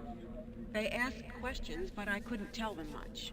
They copied all the files from the Victorian root directory and ordered us not to alter the file structures until the case is solved. So any clues left from the day Stein was killed would still be here? Guess so. I sure didn't take them. Imagine cyberspace has a weird hell dimension, and instead we got Ugandan knuckles. I think what we got is scarier. Well, that all depends, little Norwegians. Do you know the way? Peer into the cauldron of lava. A note with some call numbers on it. Could Renee Stein have left this here? Can you help me with this call number? I'm sorry. This is not a valid call number. It appears Stein altered the reference matrix, but an unknown book was distributed. If you could unscramble the call number, I could help you. Okay. Puzzle. NYPL prior period distribution list, physical deletion uncompleted, held over on police investigation. And a list of addresses. Arstein, trigger, AB.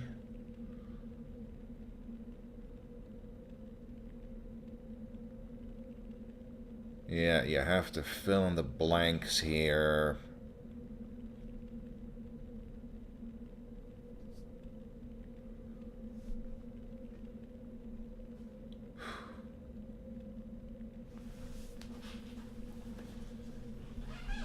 How did this go again? Altering the reference matrix happens to me all the time. I'm sure it does. I remember from Spoonie's videos the no I aid thing in her call number refers to 2020 because, you know, no I aid, that's a pun on not needing glasses, so you have perfect vision, 2020 vision. +1, so 2021, but what do I fill in for the other stuff? Also, what do I do with the AB? Do I leave that? 18? Well, that's probably a letter, so 8. What's the 18th letter of the alphabet? M is 13, N 14, O 15, P 16, Q 17, R. Is that it? No? Okay, so I think those first two letters are not right. Maybe I could try one of these. It was Wait, R. Quinlan, that's a valid call number. I'll get the book. Bingo. Ow. A book about the original Jack the Ripper. Can't be a coincidence. Renee Stein must have used this. But what does it mean? What does it mean? Okay, so Renee Stein checked out a book.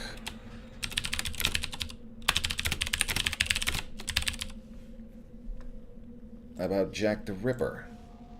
Indeed, that cannot be a coincidence. No Deluminati aid. All I can do for you is recommend something to read, Quinlan. How about mailers emailed to myself? I'm not not sure what the point of it is, but it's really long. No thanks. I got everything I need. I think. How do I get out of here?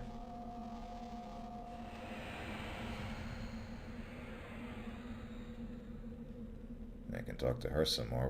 Where's the way out? Where's the exit? Let me out of this hellhole! Or do I just hit escape? Okay. Weird. You'd think there'd just be an icon somewhere to let me out of the library. But whatevers. Look at future space memes, Quinlan. Yes, but will we get them? Oh, the Virtual Herald has its own well. Let's check that out while we're here. Well, yeah, obviously they have their own well, because, you know, they're a virtual paper, apparently. Latest news and information wherever you are in cyberspace. Got it. Murder in the Bowery. Dry cleaner's torso ripped. Yeah, that was the first victim, according to the story in the manual. Worst I've ever seen, says Detective Magnata. Victim number 3. This killer's one sick mother, says Magnata. What, he said that about her? When? Also, we published this pretty quickly. Then again, there was a bit of time between him typing on his computer. I guess that was when he was typing up the article and publishing it. After the murder, and then Catherine got attacked, etc., etc. Renee Stein mangled in an apartment. Neighbors unaware of struggle. Ripped. Ripper strikes in Soho. That was victim number 2. Police faced with the serial killer. I made a fortune selling bagels. Are these men cyber criminals? Cyber criminals, I guess it says, or modern day Robin Hoods. Mayor proposes curfew. Council says no.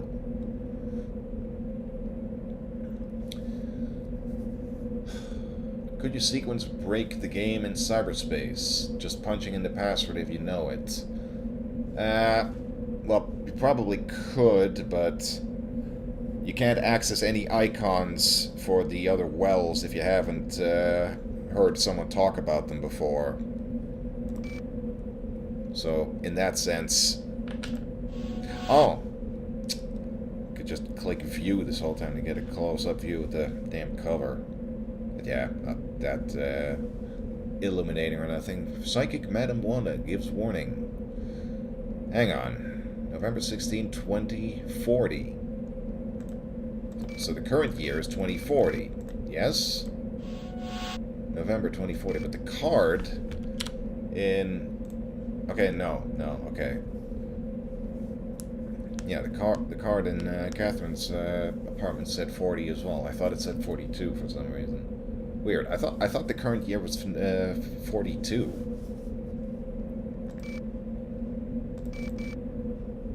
Also, why are these out of order? We get November 16, November 18, November 17.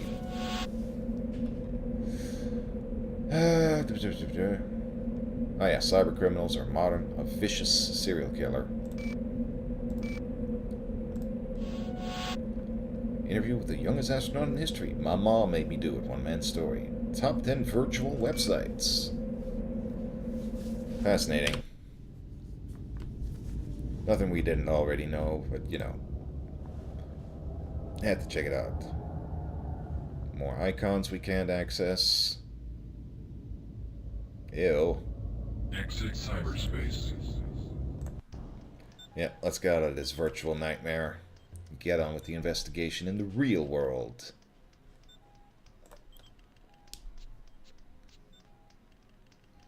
Virtual Herald is kind of a trash paper, isn't it? Psychic Madam Wanda gives warning, I mean? Yeah, it pretty much is. You know, everybody reads it because the Ripper writes us personally. Is what they're going with. Probably no chance we can check out this other desk to the right here. Nah. Gotta have toilet paper somehow. Unless they figured out how to use the 3 seashells. Oh god, Demolition Man is on our list too. But how do you use the virtual Herald for toilet paper? Now there's a mystery for you. Where am I going? I'm trying to find the way out of here. Or I could just click the world map icon, come to think of it. Would there be anything new at the police station? No, that's what we came from at the start of the chapter, so... Nah, we'll go back there. If we can't find anything else, ask Magnata about some more stuff. Let's go see Soap. The Sun? The Guardian? I don't know, Norwegians. Just saying it like it is.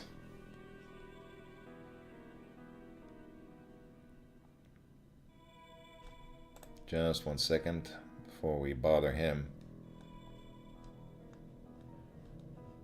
Wasn't there some stuff we could check out on the shelves here?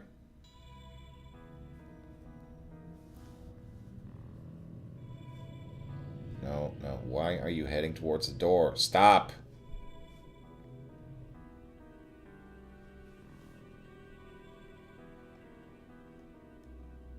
I can turn around, obviously, but I don't want to do that.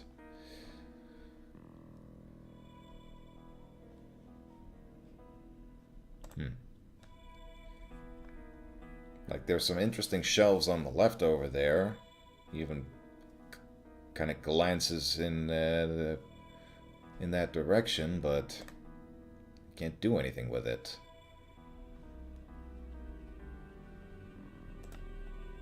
Can't walk over to that. Oh, now I can look at it from this angle. Gah. Popular Cybertronics Advanced Chipset Analysis. Object scanned into database. Scanned. Didn't even have to pay for it.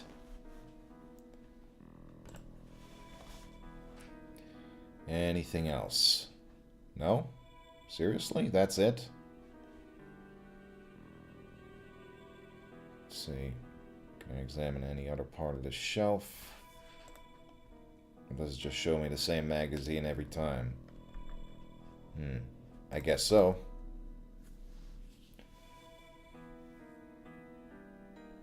This is why print media is dead.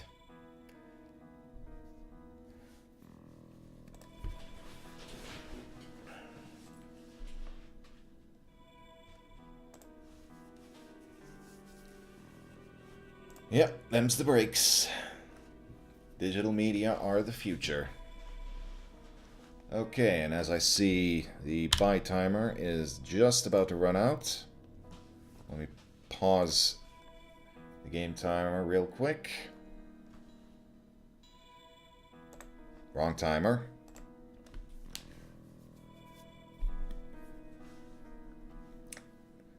And take this opportunity to, if anybody has anything they want to buy, they can go right ahead, provided, of course, you have the Cedrics. I mean, Murphys. God damn it, I did it again.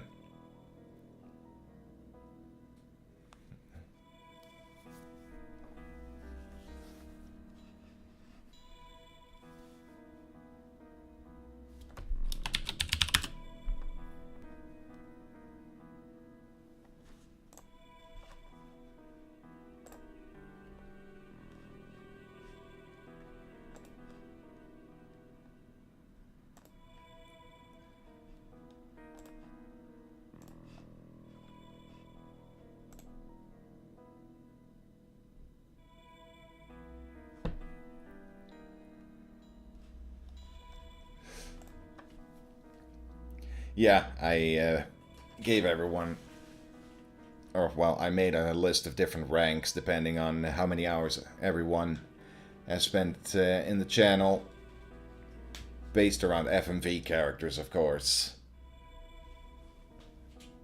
Not in any particular order, just...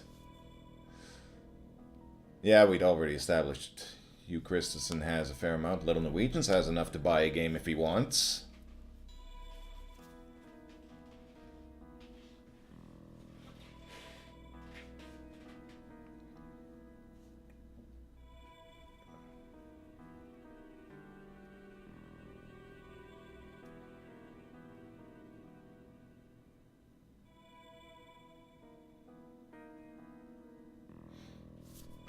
Actually, I just realized. Yeah, I forgot to add.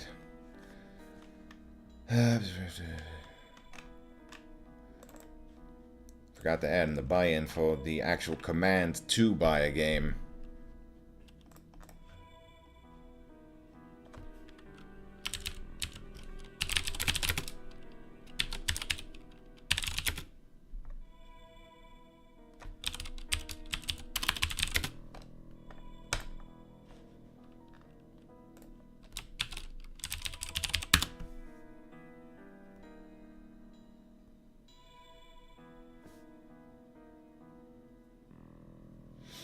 Obvious Mantis has enough Murphys for a purchase if he should choose. Actually, you know what? I will be right back real quick, give everyone some time to decide. And we'll see if anyone's made a choice when I come back.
Alright, I'm back. And I see Little Norwegians has indeed decided to get the ball rolling and added Fox Hunt to the queue. So thank you, Little Norwegians. Let me just get that done.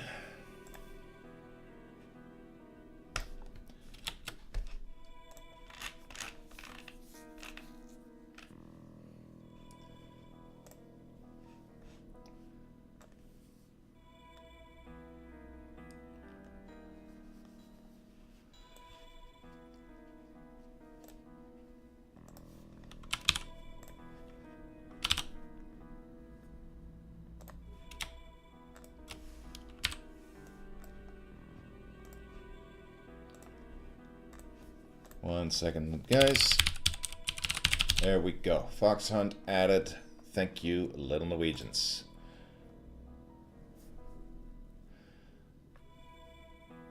Gotta have fun with the tools provided first before I play. Nice. Well, we'll see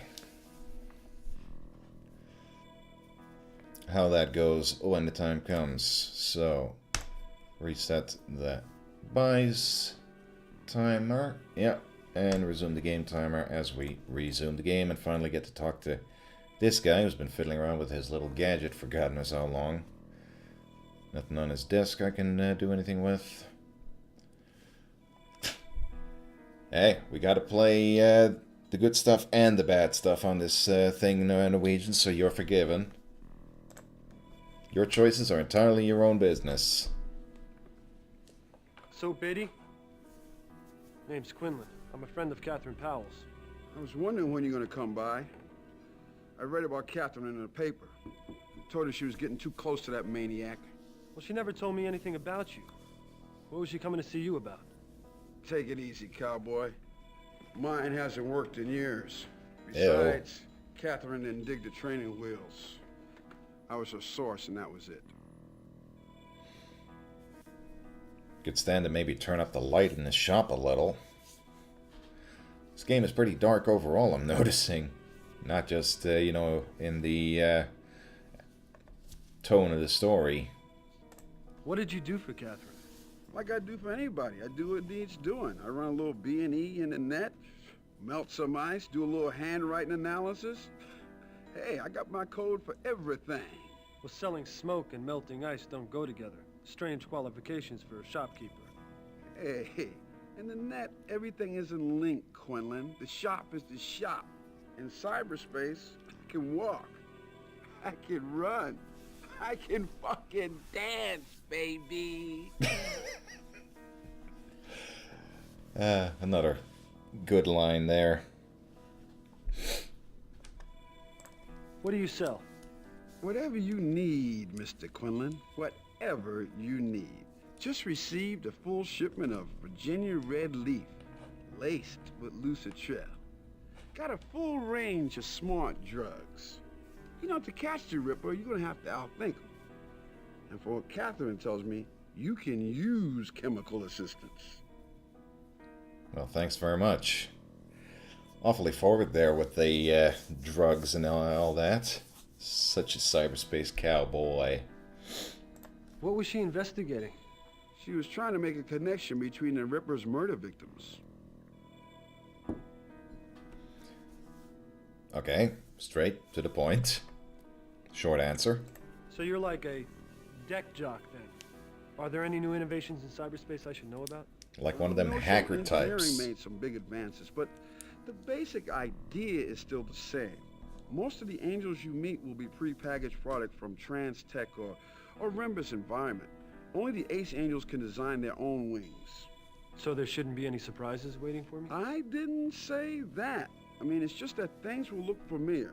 Everybody you meet will either be a rendered image or a video image that looks awfully real. Of course, you only get video from the best hackers or from direct brain images. Of course. And thanks for stopping by, Norwegians. See you when we see you. What do you think about the ice, Soap?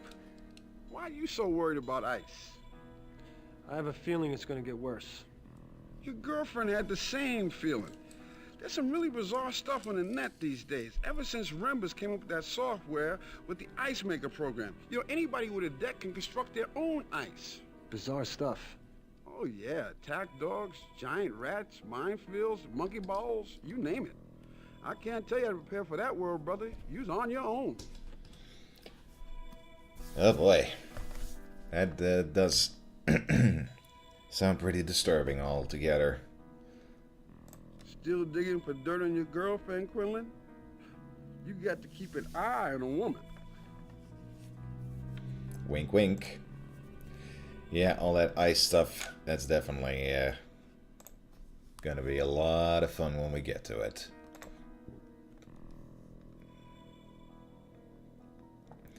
So is this the way out? Because the exit sign was in the other end of the shop, but this is where we started, right?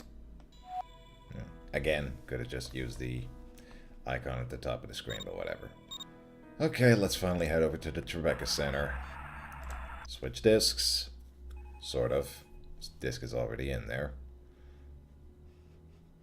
In fact, the setup program specifically asked which disc was in which... God, what's the word? In which drive, which I thought was specifically to avoid constantly getting the disc switching screen, but I guess not. Oh well. Again, DOSBox is a blessing that allow you to mount all 6 CDs all at once. Metacog, hold on. Metacog, hold on. Metacog, hold on. May I help you off with something? Beg your pardon? I said, can I help you? What'd you think I said? Nothing. I'm looking for whoever's taking care of my girlfriend, Catherine Powell. That would be Dr. Burton. Take the elevator to the 2nd floor and make a right. If she's not there, go to ICU down the hall from there. Whatever you do, don't stand too close to her. Why's that? A little chilly. Right. Right. Sassy receptionist. What can you tell me about this Dr. Burton? She's the boss. I can't tell you anything. Not here anyway. Where's Farley? In the basement. Take the elevator, follow the smoke. Smoke?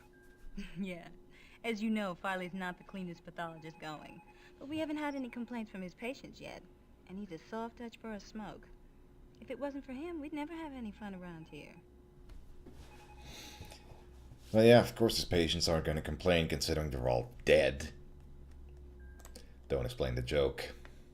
Whatever. Let's go see Burton.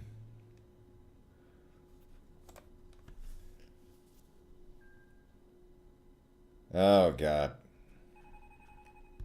Do you have to stop and smell the flowers when I tell you to just move forward? Please. Just get on with it.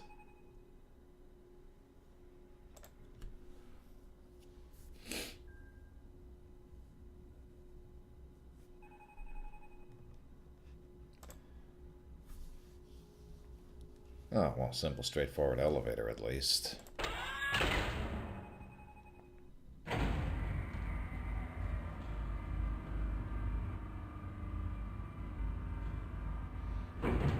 Though the fact that there's no door closing in our face as we go up kind of worries me. And it's actually safe.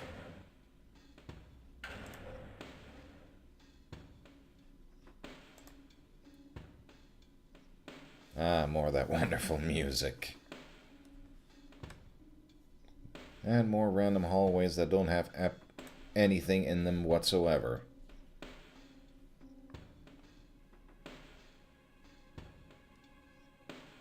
Makes you wonder why this is even here. If all we're doing is to just get to this place so we can talk to her. What are you doing here? My name's Jake Quinlan. I'm a friend of Catherine's. Quinlan. Good conversation. How is Catherine? Is she gonna be all right? It doesn't look good. Her consciousness is deeply withdrawn. Withdrawn? What's that mean? It means her mental processes, her memory, the basic building blocks of her personality are inaccessible. You mean she's in there, but you can't reach her? That's a best-case scenario. We haven't yet diagnosed her psychic damage. I love the little creaks on that leather coat of his when he's just fumbling around. Well, is she gonna be all right? It doesn't look good. She's still in triage. We're going to just have to wait and see. See what I mean? What are you doing for her? I'm not doing anything for her as long as I'm standing here talking to you. Why don't you let me get back to work? Sorry. Just concerned for my girlfriend. How did the Ripper do this? It's hard to tell. She had some minor contusions on her head, nothing fatal, but you never know with head injuries. We won't know anything until we can get a data angel in there to do some investigating. You can get a data angel into the consciousness of someone in a coma? I'm not sending anyone in there until I've had a chance to fully map her psychic damage. Now, if you don't mind. I mind. The wonderful technological utopia of the future. Just put anyone inside a person's brain. How did Catherine survive the attack? Who knows? Maybe she fought him off. More likely someone, or something, interrupted the Ripper before he could finish.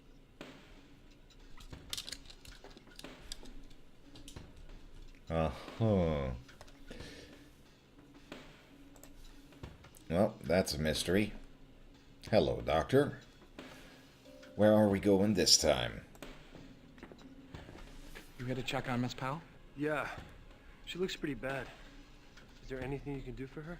She's in good hands. And she'll be in even better hands once Dr. Burton allows us to treat her. Ask her if she has the red headpiece of the Staff of Ra. Right, yeah, forgot. Karen Allen, she was Marion in Raiders of the Lost Ark. You're absolutely right. And Paul Giamatti here. He was, of course, the Rhino in Amazing Spider-Man 2, among other things. Probably not his most dignified role, but you know what? I dug that movie, despite all the flack it got. Was there any hope for Catherine? Not at the rate we're going. We haven't even established an etiology, let alone begun to treat it. We've downloaded megabytes of fragmented images, sensations, memories, but not much that helps us at this point. Anything that might help ID her attacker? Well, there's an image on one of the monitors in the lab that's displaying an image we retrieved from Catherine's short-term memory. Now, she saw the person who attacked her, but in this condition, her mind can only assemble an extremely distorted image of him, or her. Well, can we make it clear, or maybe use a computer to fill it out? Catherine's brain will have to produce the image. The only way to help Catherine is to restore the memories and personality the Ripper destroyed. And I just remembered Paul Giamatti was also the villain in Shoot 'Em Up. Really awesomely ridiculous action movie. If you haven't seen it, you like action movies, go see it. What are Dr. Burton's plans for treating her? If she has something in mind, she hasn't told me about it. She's blocking everything except the most conservative treatments. We've started to assemble data on the patient's past for maintaining life support. That's it. Well, so fucking what? I mean, she doesn't know what to do. I thought she was the best in her field. She's one of the best. I don't know what it is about this case. There's something here she's not telling us. Everybody's keeping secrets. Have the cops said anything? No, not to me. Dr. Burton's the attending physician. Although I have noticed that scary-looking detective who checked Powell in keeps coming back. Him and Burton got into it yesterday. They had a fight. Oh, that's an understatement. They look ready to kill each other. God knows what it was about. Walking has that effect on people. I don't understand this. How can you rebuild Catherine's memory? Well, the way we always do in a case like this. We assemble all the data we can about the patient's past. Life experiences, food she likes to eat, favorite movies, information on who her friends were. Then we upload all that back into the brain and hope that it triggers enough associative reactions to restore her memory. What are the odds of this working? Success rate's very high. I mean, we may not retrieve everything, but we should get around 90% or so. What can I do to help restore that image of the Ripper? Dig up everything you can about the Ripper, especially anything Catherine knew about the case. And of course, none of it's going to be of any use until Dr. Burton allows us to send a data angel into her brain, but we'll worry about that later. Okay. Yeah. Okay. Gather info. Restore Catherine's memory.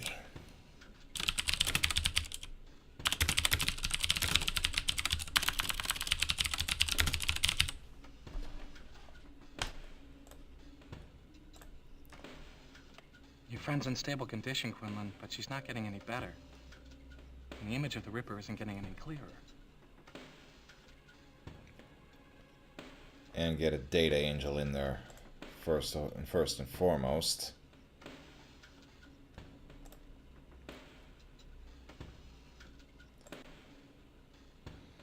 So let's see. Looks like a holographic journal. Could be worth looking at. Holographic journal? Our options are pretty limited here. I tried direct cortex stimulation. It's risky, but there's a chance of it working. It's too risky. We could lose her that way. Well, we could try inserting data angels for a diagnostic. There's no risk in that. I disagree. We've no idea what's left of her natural defenses. The trauma could have made them even harder to penetrate. All right, look, then let's run the Norton Mapper program so we can mechanical Norton? profile and a cortical landscape. Then we know what we're dealing with. You mean that hasn't been done yet? Why not? Because I said so. I want her to stabilize before we introduce any kind of foreign code. Now, thanks for the consultation, but that's my decision.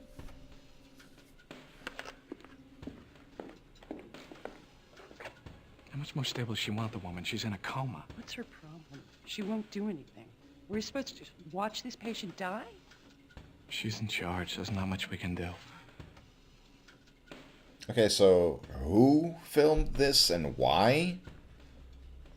Why was it necessary to keep a record of that particular conversation between those doctors? Our options are pretty limited here. I tried direct cortex. Yeah, same. Stimulation. Wait, what? I hit space and it pauses? I was trying to skip it. Weird. At least it didn't suggest a McAfee scan. Wah. So... The answer to the mystery. If I can only make this image clear, we will have our killer. Yeah, the image that Dr. Giamatti was talking about.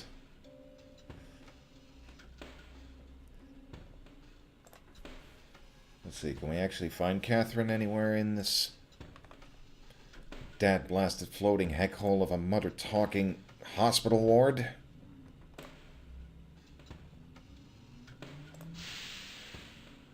Ah, speak of the devil.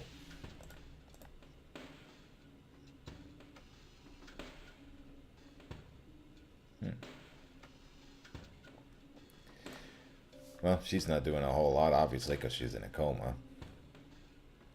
There's a computer here, which I cannot do anything with at the moment. I think that becomes important later.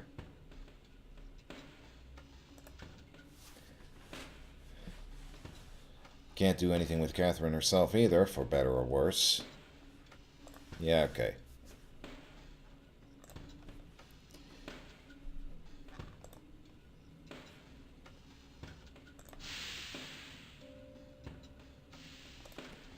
Guess we've done all we can around here for the time being.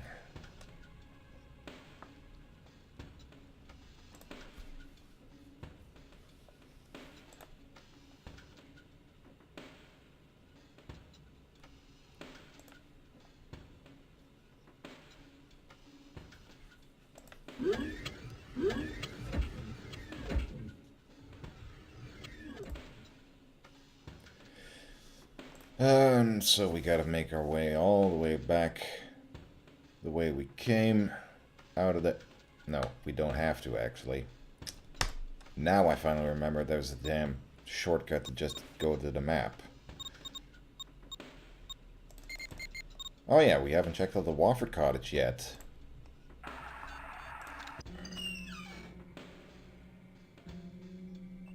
Who goes there?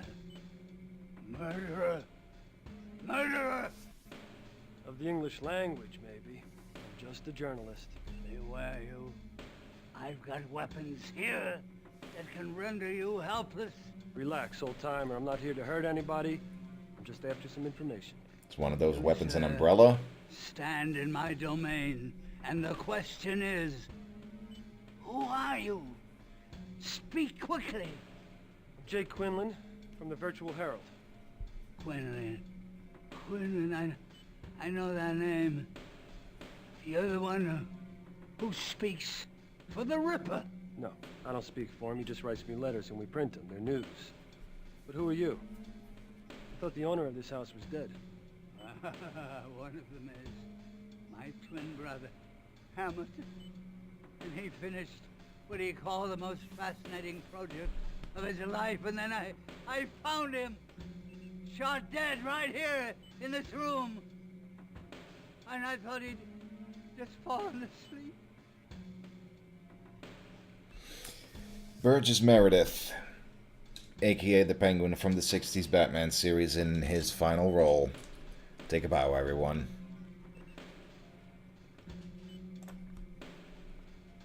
Sitting there in a not very dignified position holding a broom. What did the police tell you? The police, bah! I'm sure they're in on it. Do you think the police are in on your brother's murder?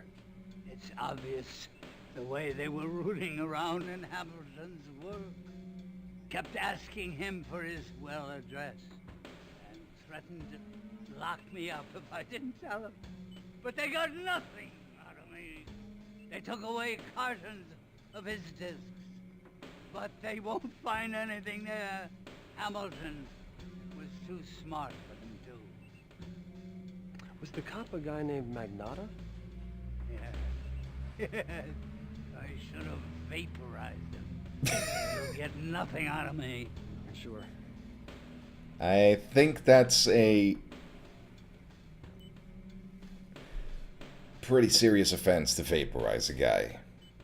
Why don't you tell me about your brother's work? You don't know? He was famous.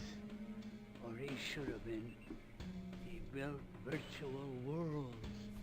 Places from history and locations from the future. And you walk through them in cyberspace like walking through the corridors of time itself. He was a genius, like Leonardo.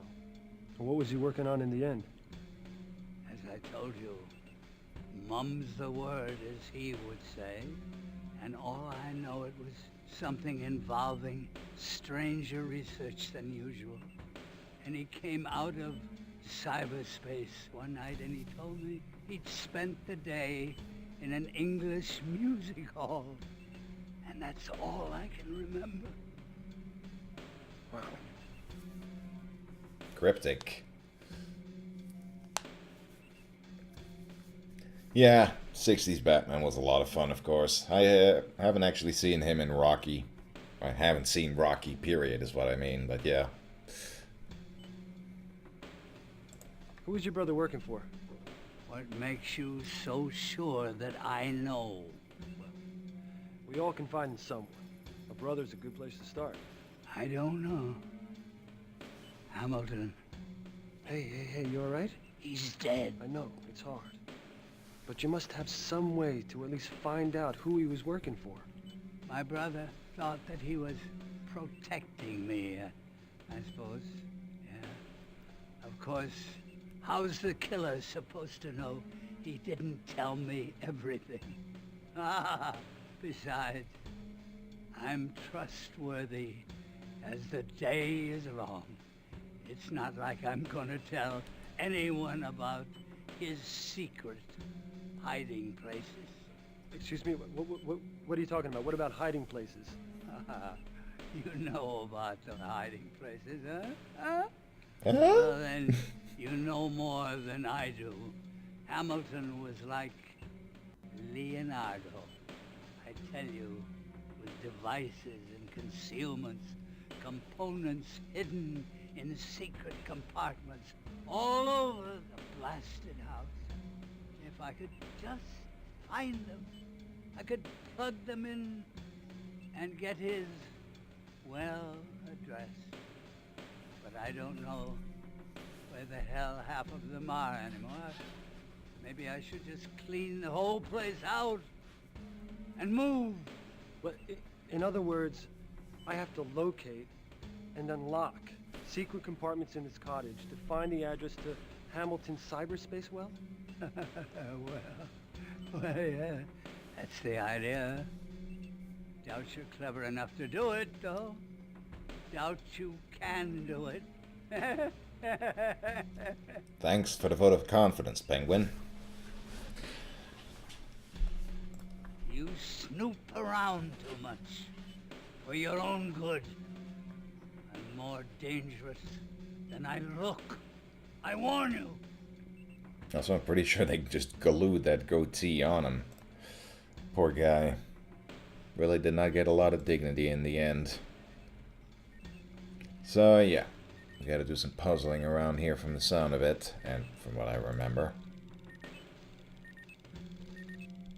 Jamson? Oh, we can do some decking here, but we don't need to yet.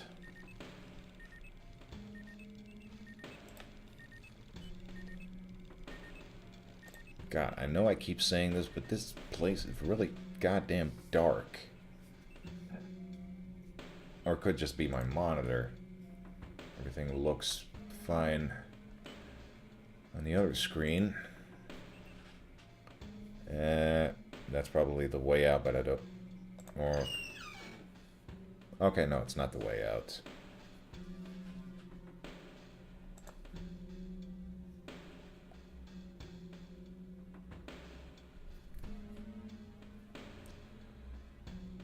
Gotta do some more snooping. Figure out all this secret hiding place business. Okay, this looks like a pretty straightforward puzzle. He said naively.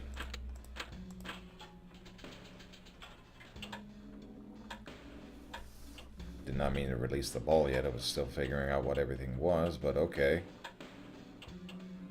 Nah, it looks like I already fucked this up. There's no way I can reach the end like that. Well, it's getting pretty far already, all things considered, but... Yeah, there it goes. Yeah, okay.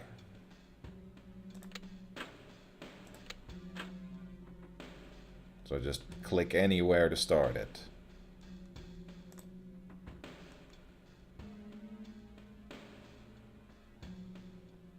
Oh, these last two are locked in, or is that just to reset it? Maybe. No, I didn't mean to start it. How does this even work? Weird. Well, let's see where it'll end up now. Hey, I think it's going to the exit already. I mean, to the goal. Did I just completely figure out this puzzle by accident? I wasn't even trying to solve it, and there I go solving it. Amazing. Vacuum tube get. Thank you. Nice. You know what? I'm gonna give out a bunch of Murphys just for that.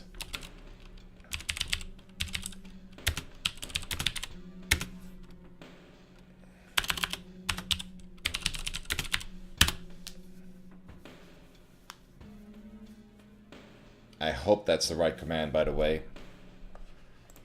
I'm not entirely sure how... I looked it up. I had... Bleh. Looked it up. I think that's the command to add Murphys to every viewer in chat, so if someone could check if it actually works, that would be great.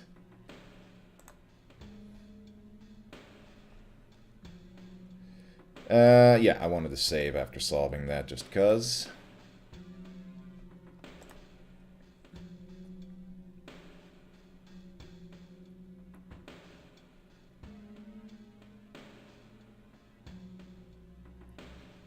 Yeah.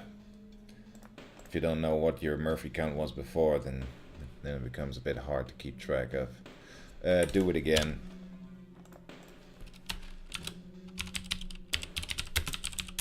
Can always remove them later again, so why the heck not?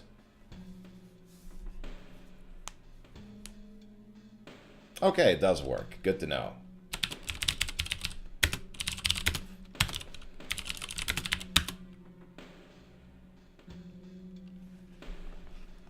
Thank you, Silo, for proving I'm not a complete idiot.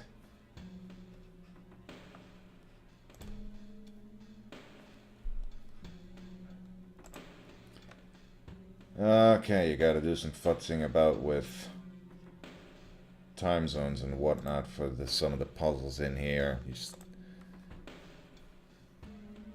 Those clocks up there. Oh, God.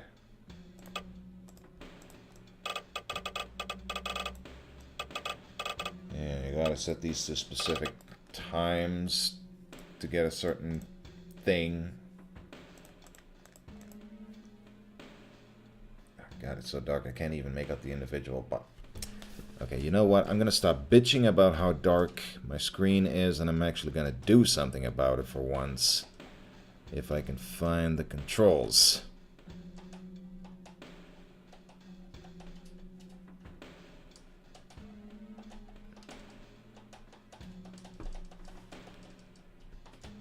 Brightness is already at 100. Turn up the contrast, maybe. Yeah, that's a bit more legible already. Jeez.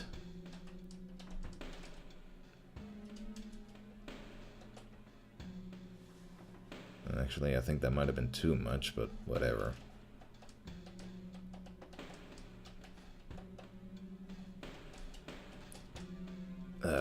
Sorry about this, guys.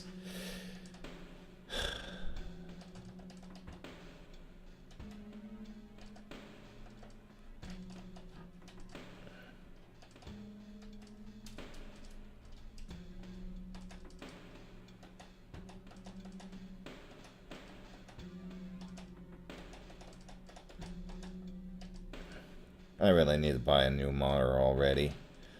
Been eyeing one of those extra wide ones. Would be useful.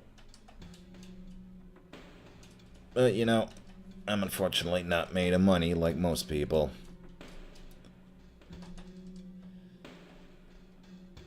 Come on, what am I doing here? No.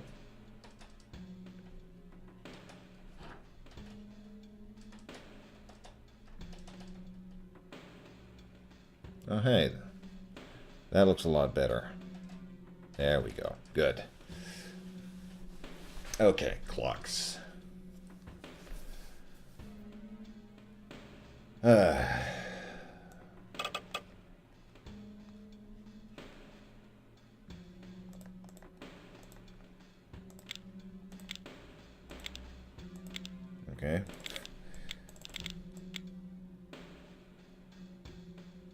Yeah, AM and PM, but well, it's a pyramid, so that probably needs to be set to like the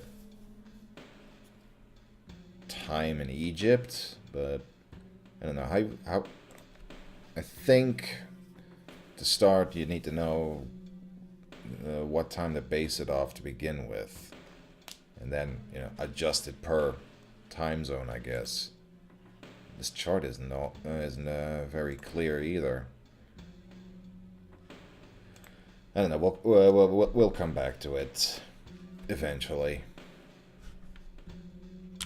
Let me just make a quick note, just 'cause.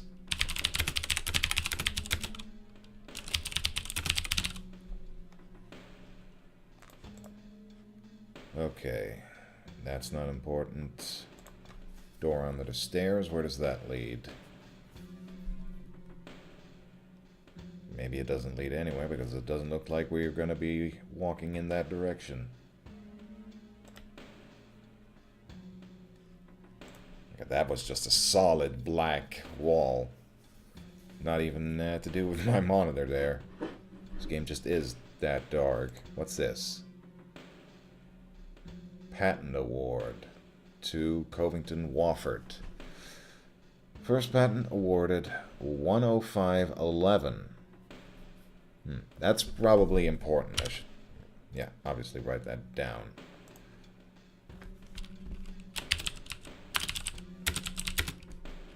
Oh, 10511 and number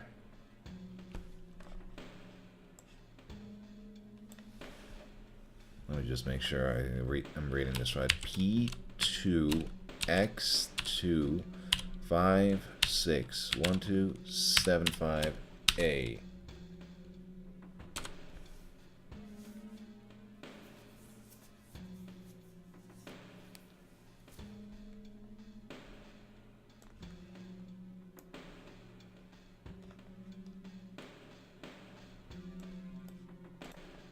Okay.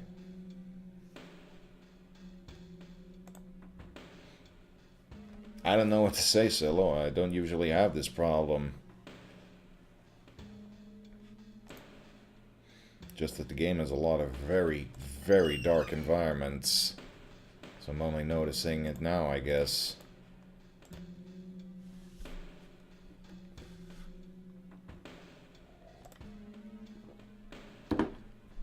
Another antique.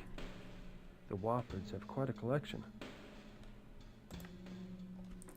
And we just stumble into their bedroom and find some stuff.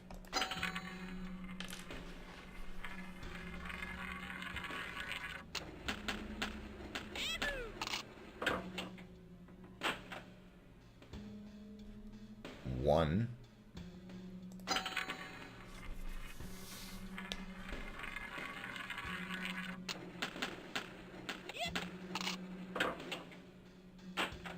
What are those? Well, obviously they're marbles, but... Are they marbles or are those coins? 1, 5, 10. I probably need to make the right combination here somehow. Maybe it has to do with that plaque we just read. What did it say again? Well, the last number was 25, it looks like. 10511. So that's a four different numbers we need to put in apparently. 1, 5, 11. So yeah, 10 and 1.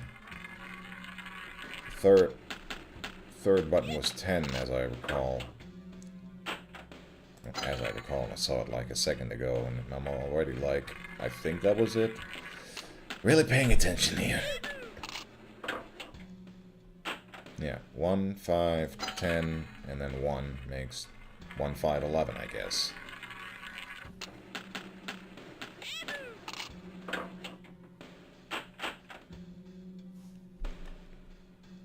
I guess that wasn't quite it. We'll come back to this again.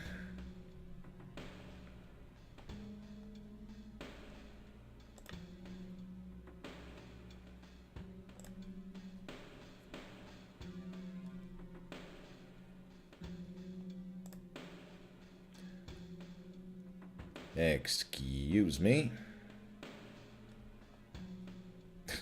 Yeah, I probably don't need to examine their undies. Ah, but now we do have a clock here. I see these old guys don't get around to fixing things. Well, maybe they don't want to fix things because they don't need fixing. Let's see. The time is 2:35. Or considering Well, if it's pointing at 2, then wouldn't it be 1:35? No. Well. For the time being, let's just write down 2:35. Right, so... Well, hang on. One little thing. No, can't do anything with the little cogwheel there. So now you have to adjust that time to different times according to the time zone chart downstairs, and input them into the clocks based on what those clocks look like.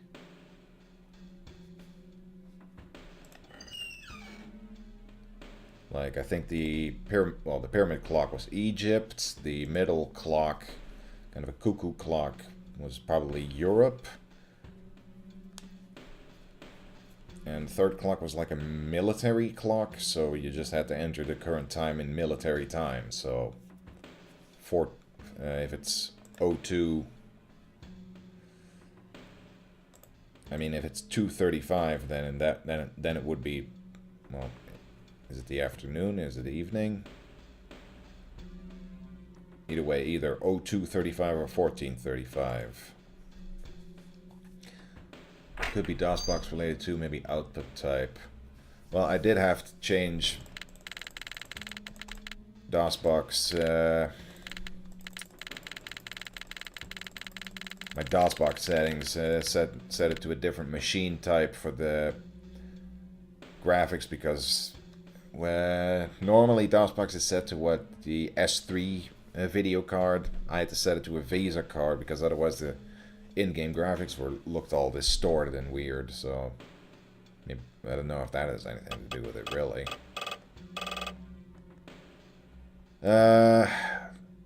Yeah, no, I gotta check the chart first before I do anything with this.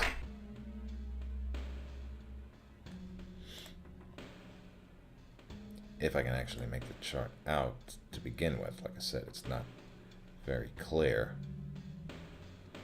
But... God.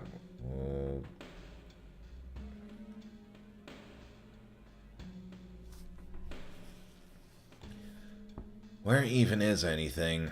Like...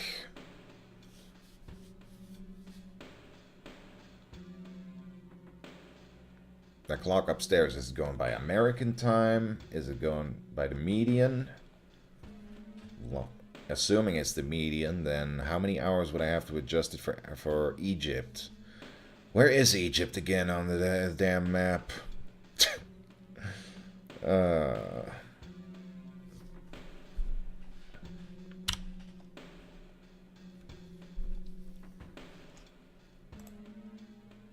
Well, I could just look it up on Wikipedia real quick.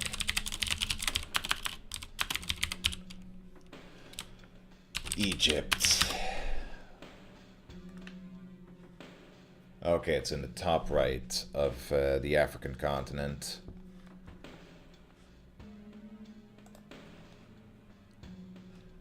So, yeah, would be in this time zone right here, like, is that 1 hour away?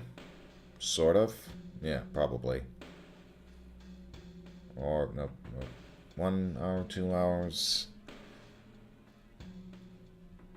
Well, from the median anyway. I'm still not sure if it's the median. We should be, yeah.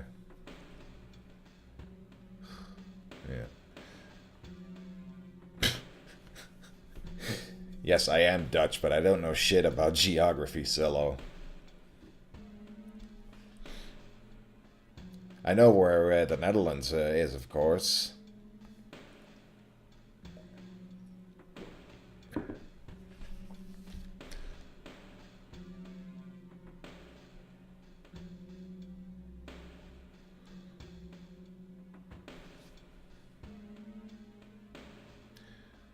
Yeah, I'm thinking the other clock was Europe, so... Yeah, I'm guessing Europe is 1 hour off Africa, or in this case Egypt, would be 2 hours off, so something along those lines, I'm assuming.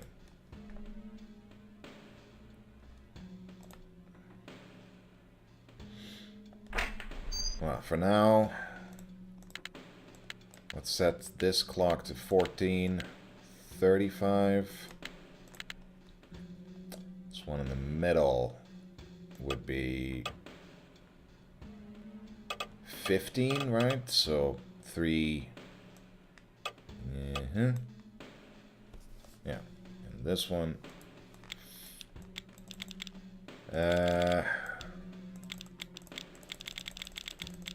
I don't know, the little dot, is that AM or PM? Let's just assume this is AM, so that'd be 4:35, I hope. No? I messed something up. Or this should be 02, 3, 4... Nada. Or try. Yeah, I didn't actually try it.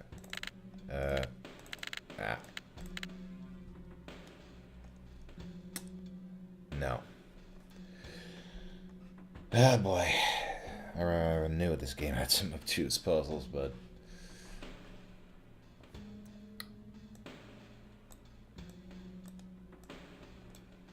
Here's a pretty grim reminder of that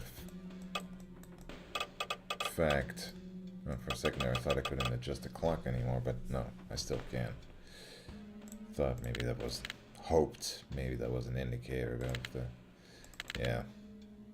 Or maybe I did read the time wrong and it was 1:35, in this case 13:35, so... Set these 1 hour back then and maybe that'll work?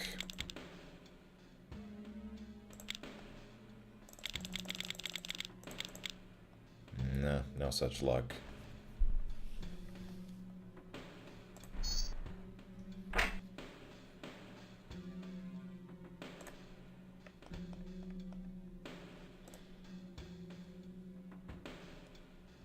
Wish you could examine this chart a little bit more closely. Like those things at the bottom seem like they might be a bit more useful. Yeah, +1, +2, obviously.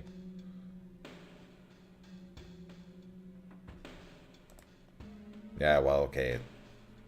You know, it speaks for itself pretty much.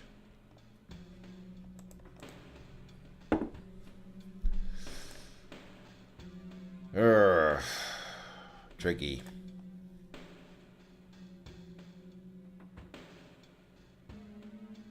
Maybe I ought to have another look at that clock upstairs just to be on the safe side.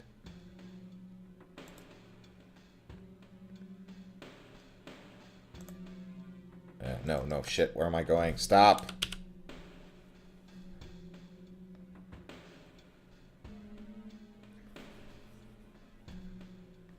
See, I just want to look at something else in the environment that I might have missed, and I end up going exactly back the way I came.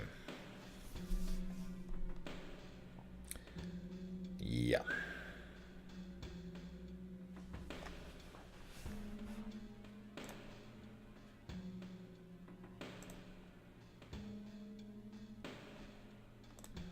Well, maybe there isn't anything else to look at in here, for all I know.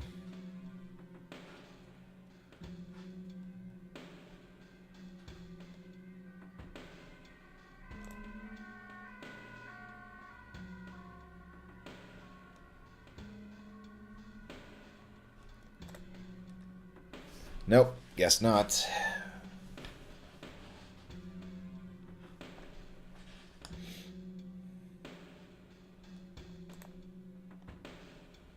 Well, what was there really to look at that clock, though?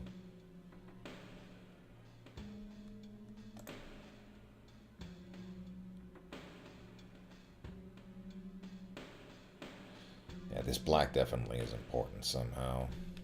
Maybe I have to add the numbers up, like Yeah, 1, 5, make 6, 17 total. I don't know.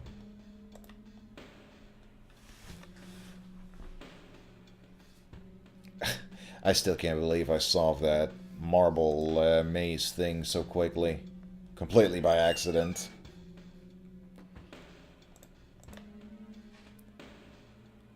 But that probably was the easiest puzzle of the bunch, as it is. So I would have solved that first no matter what.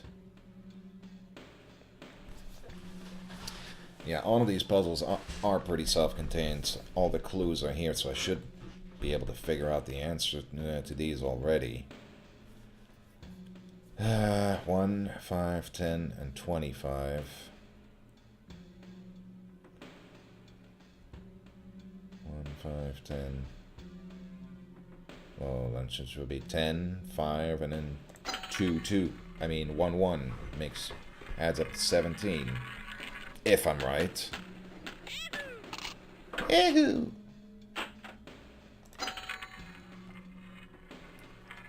Gotta admire the skill and tenacity it must have taken to all set up all this weird Rube Goldberg stuff in their bedroom.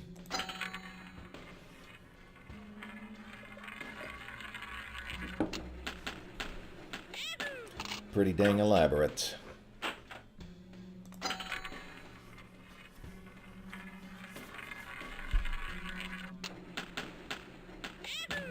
Actually, wait, isn't this just exactly what I tried before? Yeah, 10, 5, 11. Well, no, last time I tried 10. Yeah, last time I tried adding up 10 and 1 to make 11. Let me check the number again. Wait a minute, maybe it's just as simple as entering in 1, 5, 1, 1. Maybe I was overthinking it before. Well, leave no stone unturned, obviously, especially not in an adventure game like this.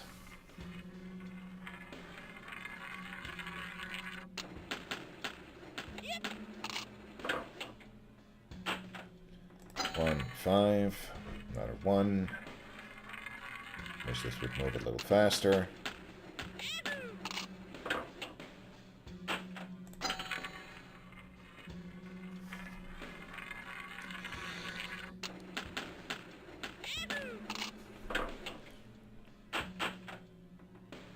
That did absolutely zilch as well. Nuts. I figured that would be too easy. I mean, there are 4 buttons, so why would 2 of them go completely unused?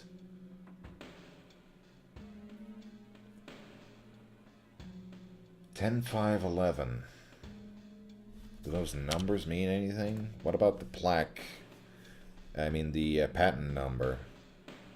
P2X2561275.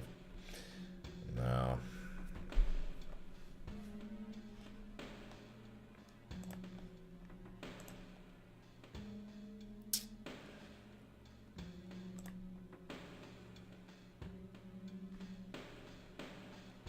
There's nothing else in the bedroom either.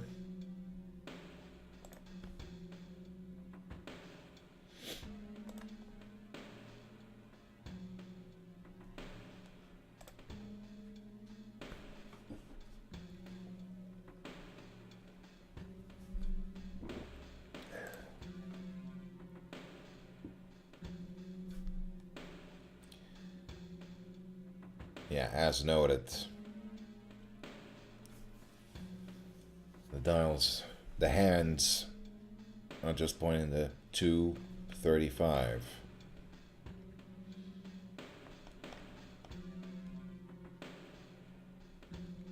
I don't know, is the fact that the clock face is hanging a bit out of whack significant somehow, maybe? I doubt it is.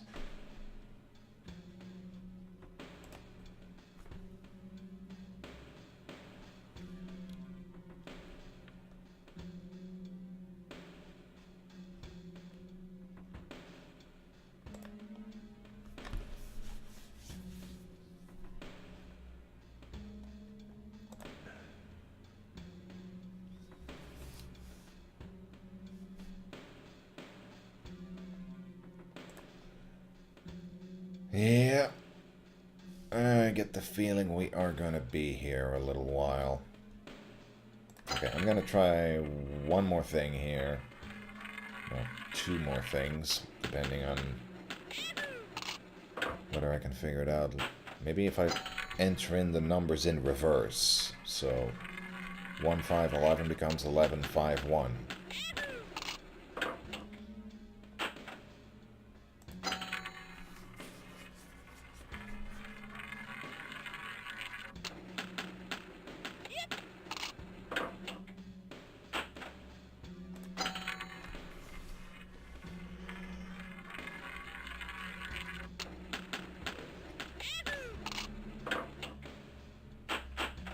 No. Okay, then let's try 10151. Again, adding up 10 and 1 to make 11.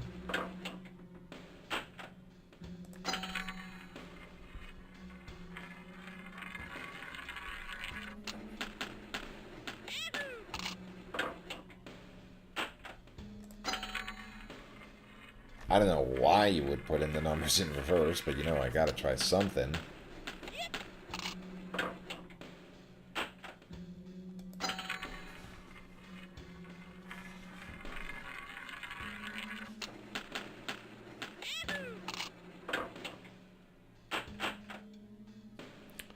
Nope.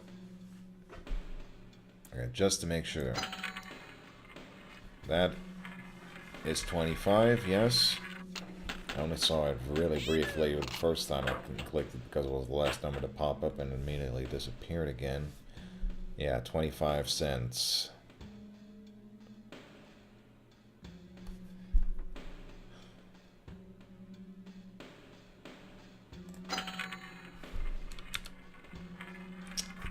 God, I wish you could skip this animation instead of being forced to watch it every single damn time. What? Oh, no. It's because I pressed escape before trying to skip the end. Damn you, game. Thought I was making progress there for a second.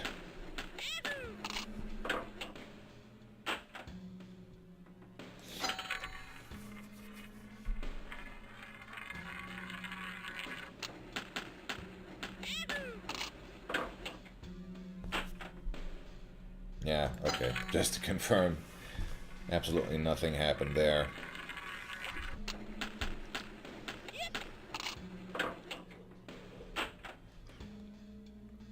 Yeah, these are all cents. No dollars or nothing. It just doesn't make sense.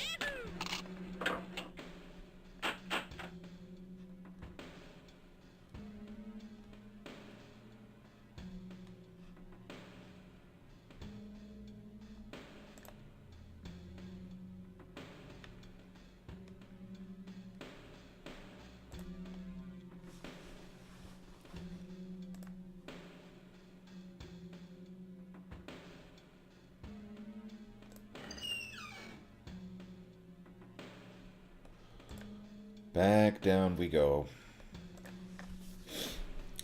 Maybe instead of hanging around here, we should head to another location. Maybe try and figure out the crystal puzzle.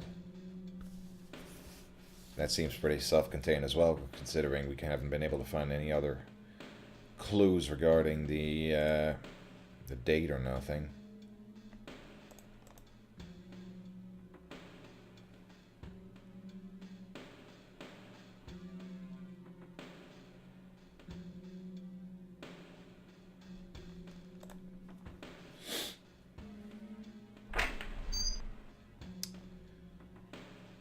Maybe the military time thing is supposed to be America.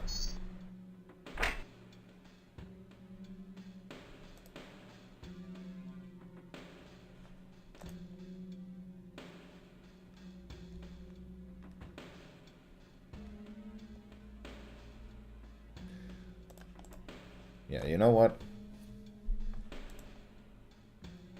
Let me just put in the times on the cuckoo clock and the pyramid clock first, and then I'll just try whatever time I can think of on this thing. Or at least, you know, try every hour until maybe something happens. So, regular time... Or maybe this is supposed to be the normal hour. I mean, the time we saw on the clock upstairs. And I only need to adjust these two. Was this already set to 2:35 the last time I was here? I'm curious. Because these other two have reset, but this one hasn't, so... Okay, so there's a 2-hour discrepancy, yeah, with Egypt. Oh, no, 1 hour between this and that one, if I'm right. So, yeah, this should be 3.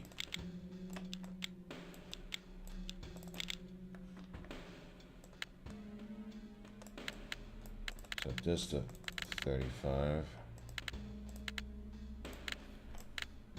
And then just hope something will happen eventually.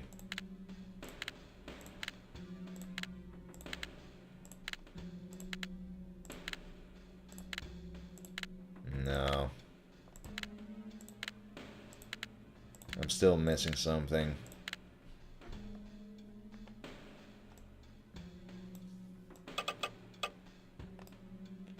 I already tried setting this one an hour ahead as well.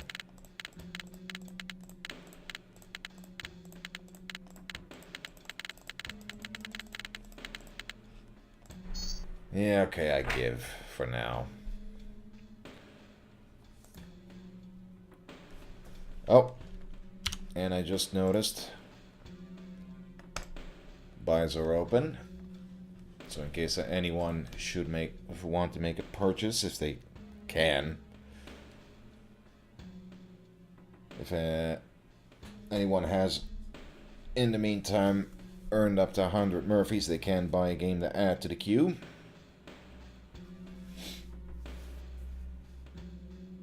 Pause the game timer in the meantime.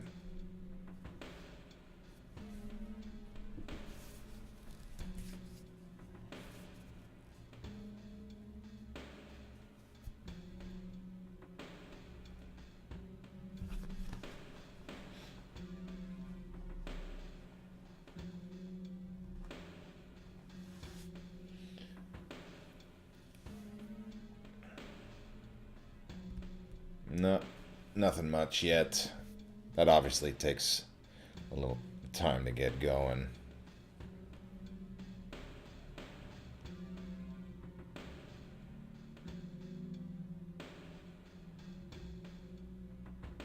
Not a whole lot of people showed up for the trivia quiz earlier yet.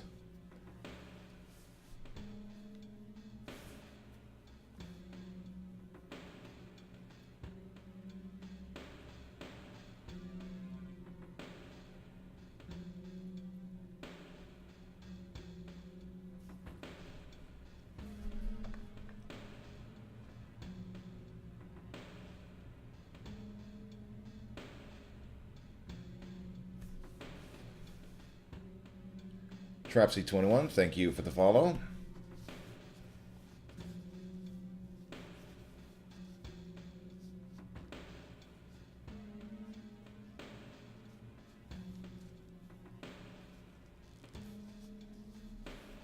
Always nice to have some new people around here.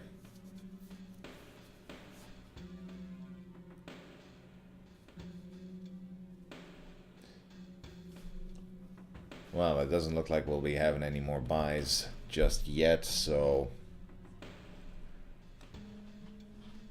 Well, we'll wait until next time. So let's continue with the game with what little time we have left. Probably gonna cut in like 15 minutes if I can't make any more progress. We have been going for some time already.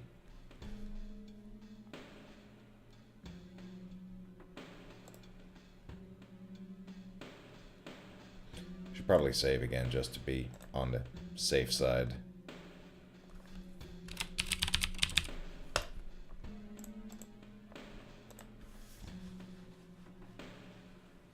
never know, the game just might give up the ghost out of nowhere.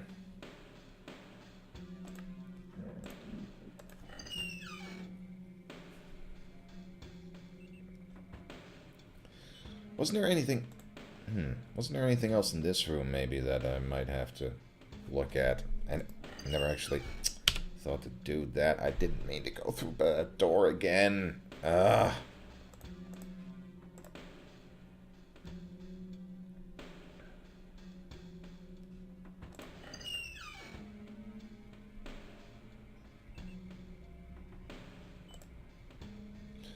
Yeah, there's the decking port, obviously.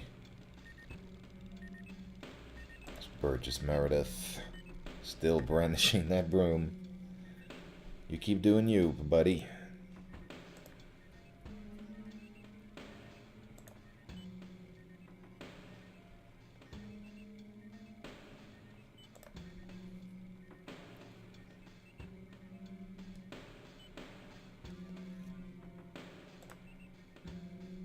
Whole bunch of computers. A lot of static.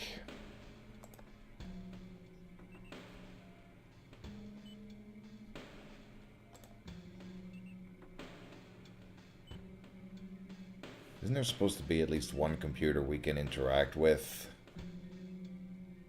Yeah, exactly.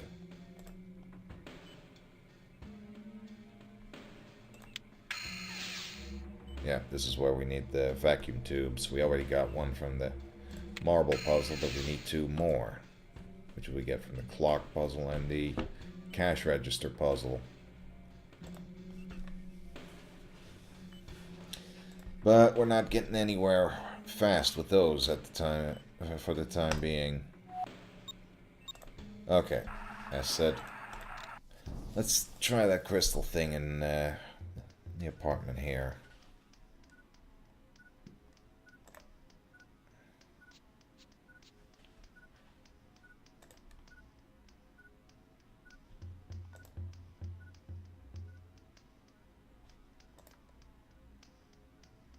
I keep wondering if that beeping I hear is important at all.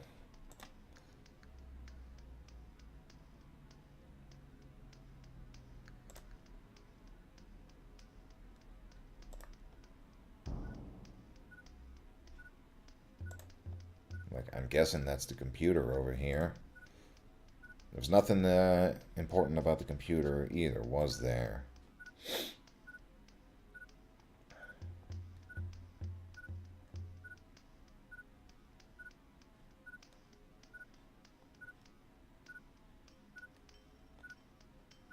Well, I can look at it. I'm not seeing a whole lot. Other than wacky waving inflatable arm flailing CGI man.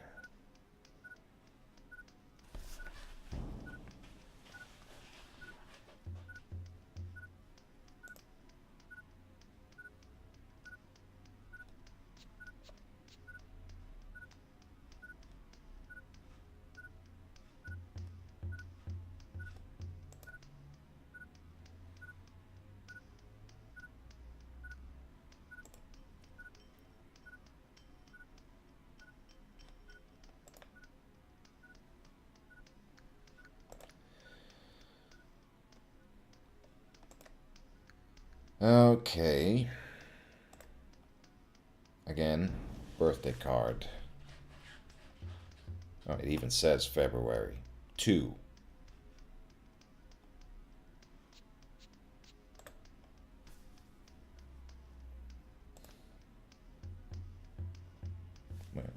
What was that? It says 29 there. Probably isn't important. Just had to be sure. Can't be sure of anything in this game. So Taurus would be that one.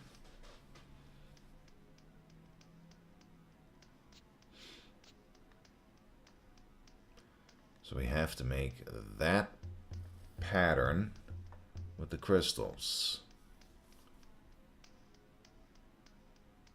I'm still utterly convinced it was Pisces, though. But based on that card, that's apparently not the case, so...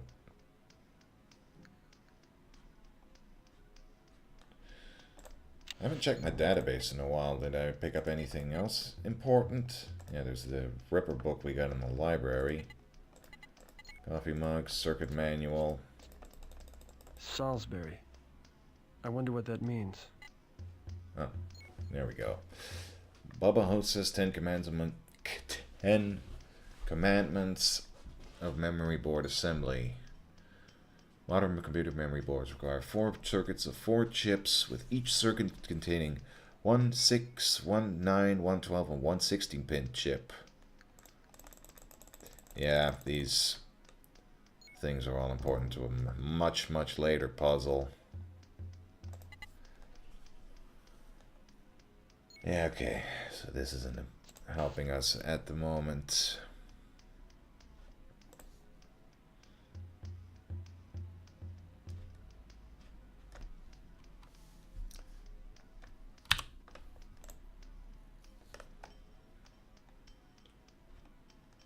Let's have a look at them crystals.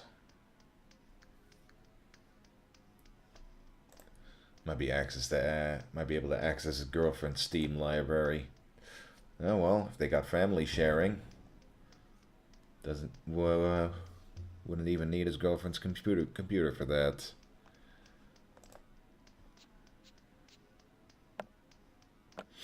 It does automatically place a couple of crystals in the right spots already, I guess. Which I assume is meant to indicate, I'll give you a little hint as to how the pattern is supposed to look.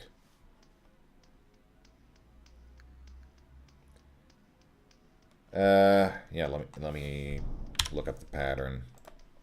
I mean, the picture of the pattern that I just took for reference.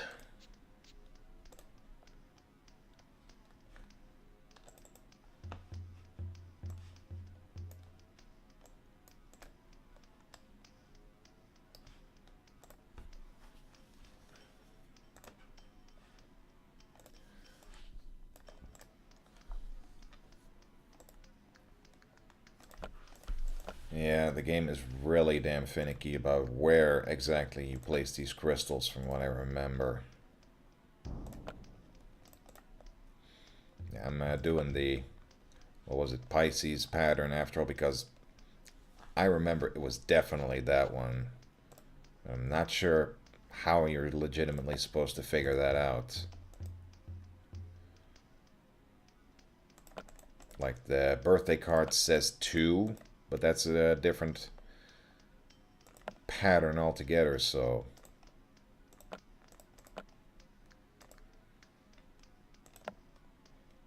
Yeah. And of course the trick is getting the game to recognize your damn pattern to begin with.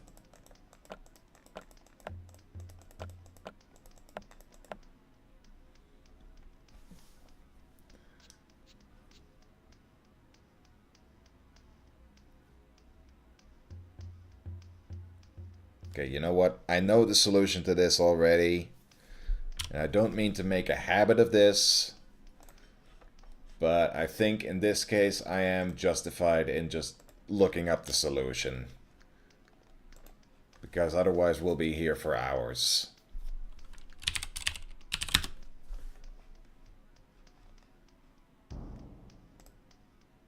Or, even better,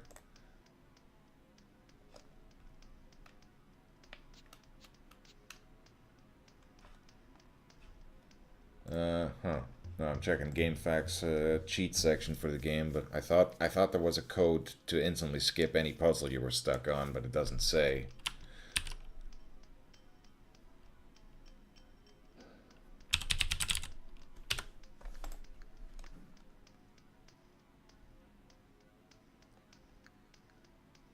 Oh wait, yeah. it does say the puzzles are different depending on difficulty, so maybe that's why the date on the card is different, because I have it set to easy, and the walkthrough says their solution is for medium. Okay, let me double check that other pattern. Let me exit this, reset the puzzle. Do the positions of the crystals make sense with the other pattern at all?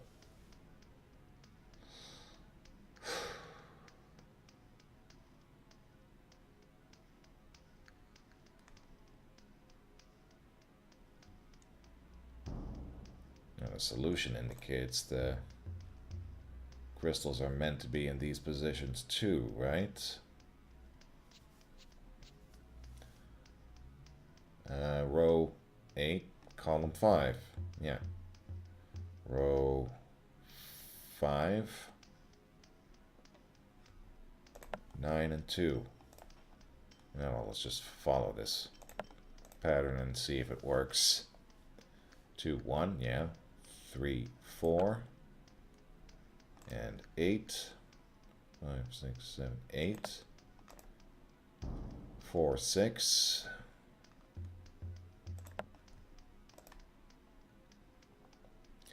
5, 2, and 9. 6, 4. 7, 7. 4, 5, 6, 7. And 9. Bingo. Yeah, see? It was the Pisces constellation after all.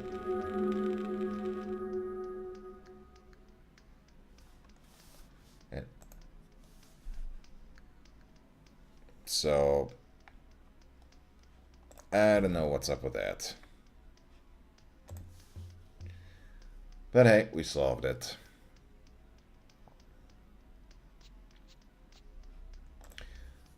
So yeah, what about this book here? Horoscope, The Women of Whitechapel, and Jack the Ripper.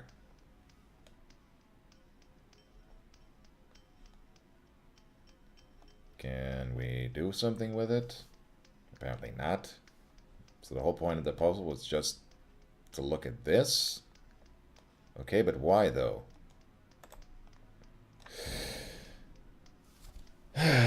Curious, like a lot of things in this game. Wait, mid-February to mid-March is Pisces. Oh, okay. Yeah, I was thinking there was more to the signs than just, you know, each month has its own sign, you know. You know, each sign has certain dates associated with it, so I was thinking that didn't make sense. Mid-February to mid-March is Pisces. Yeah. So what? Obviously, you could look that information up outside the game, but what? Why would you think that when you have that chart right there? Game giving confusing information, but whatever. Yeah, well, at the very least we were able to solve that, so I'm happy about it. But damn, this does not bode well for the rest of the game.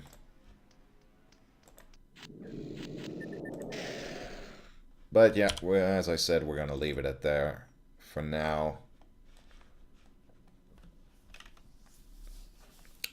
And that's gonna be it for tonight's stream of Ripper, Day 1.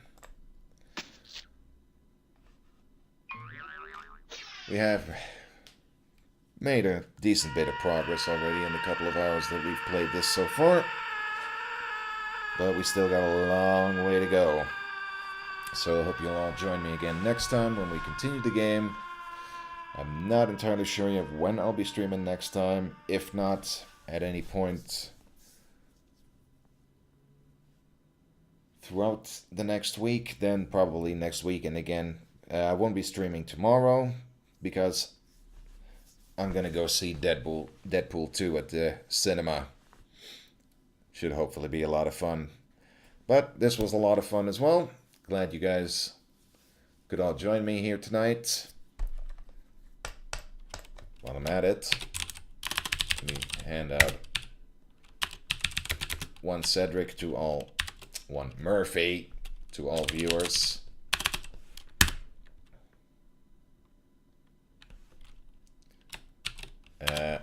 No, that's not how you do that.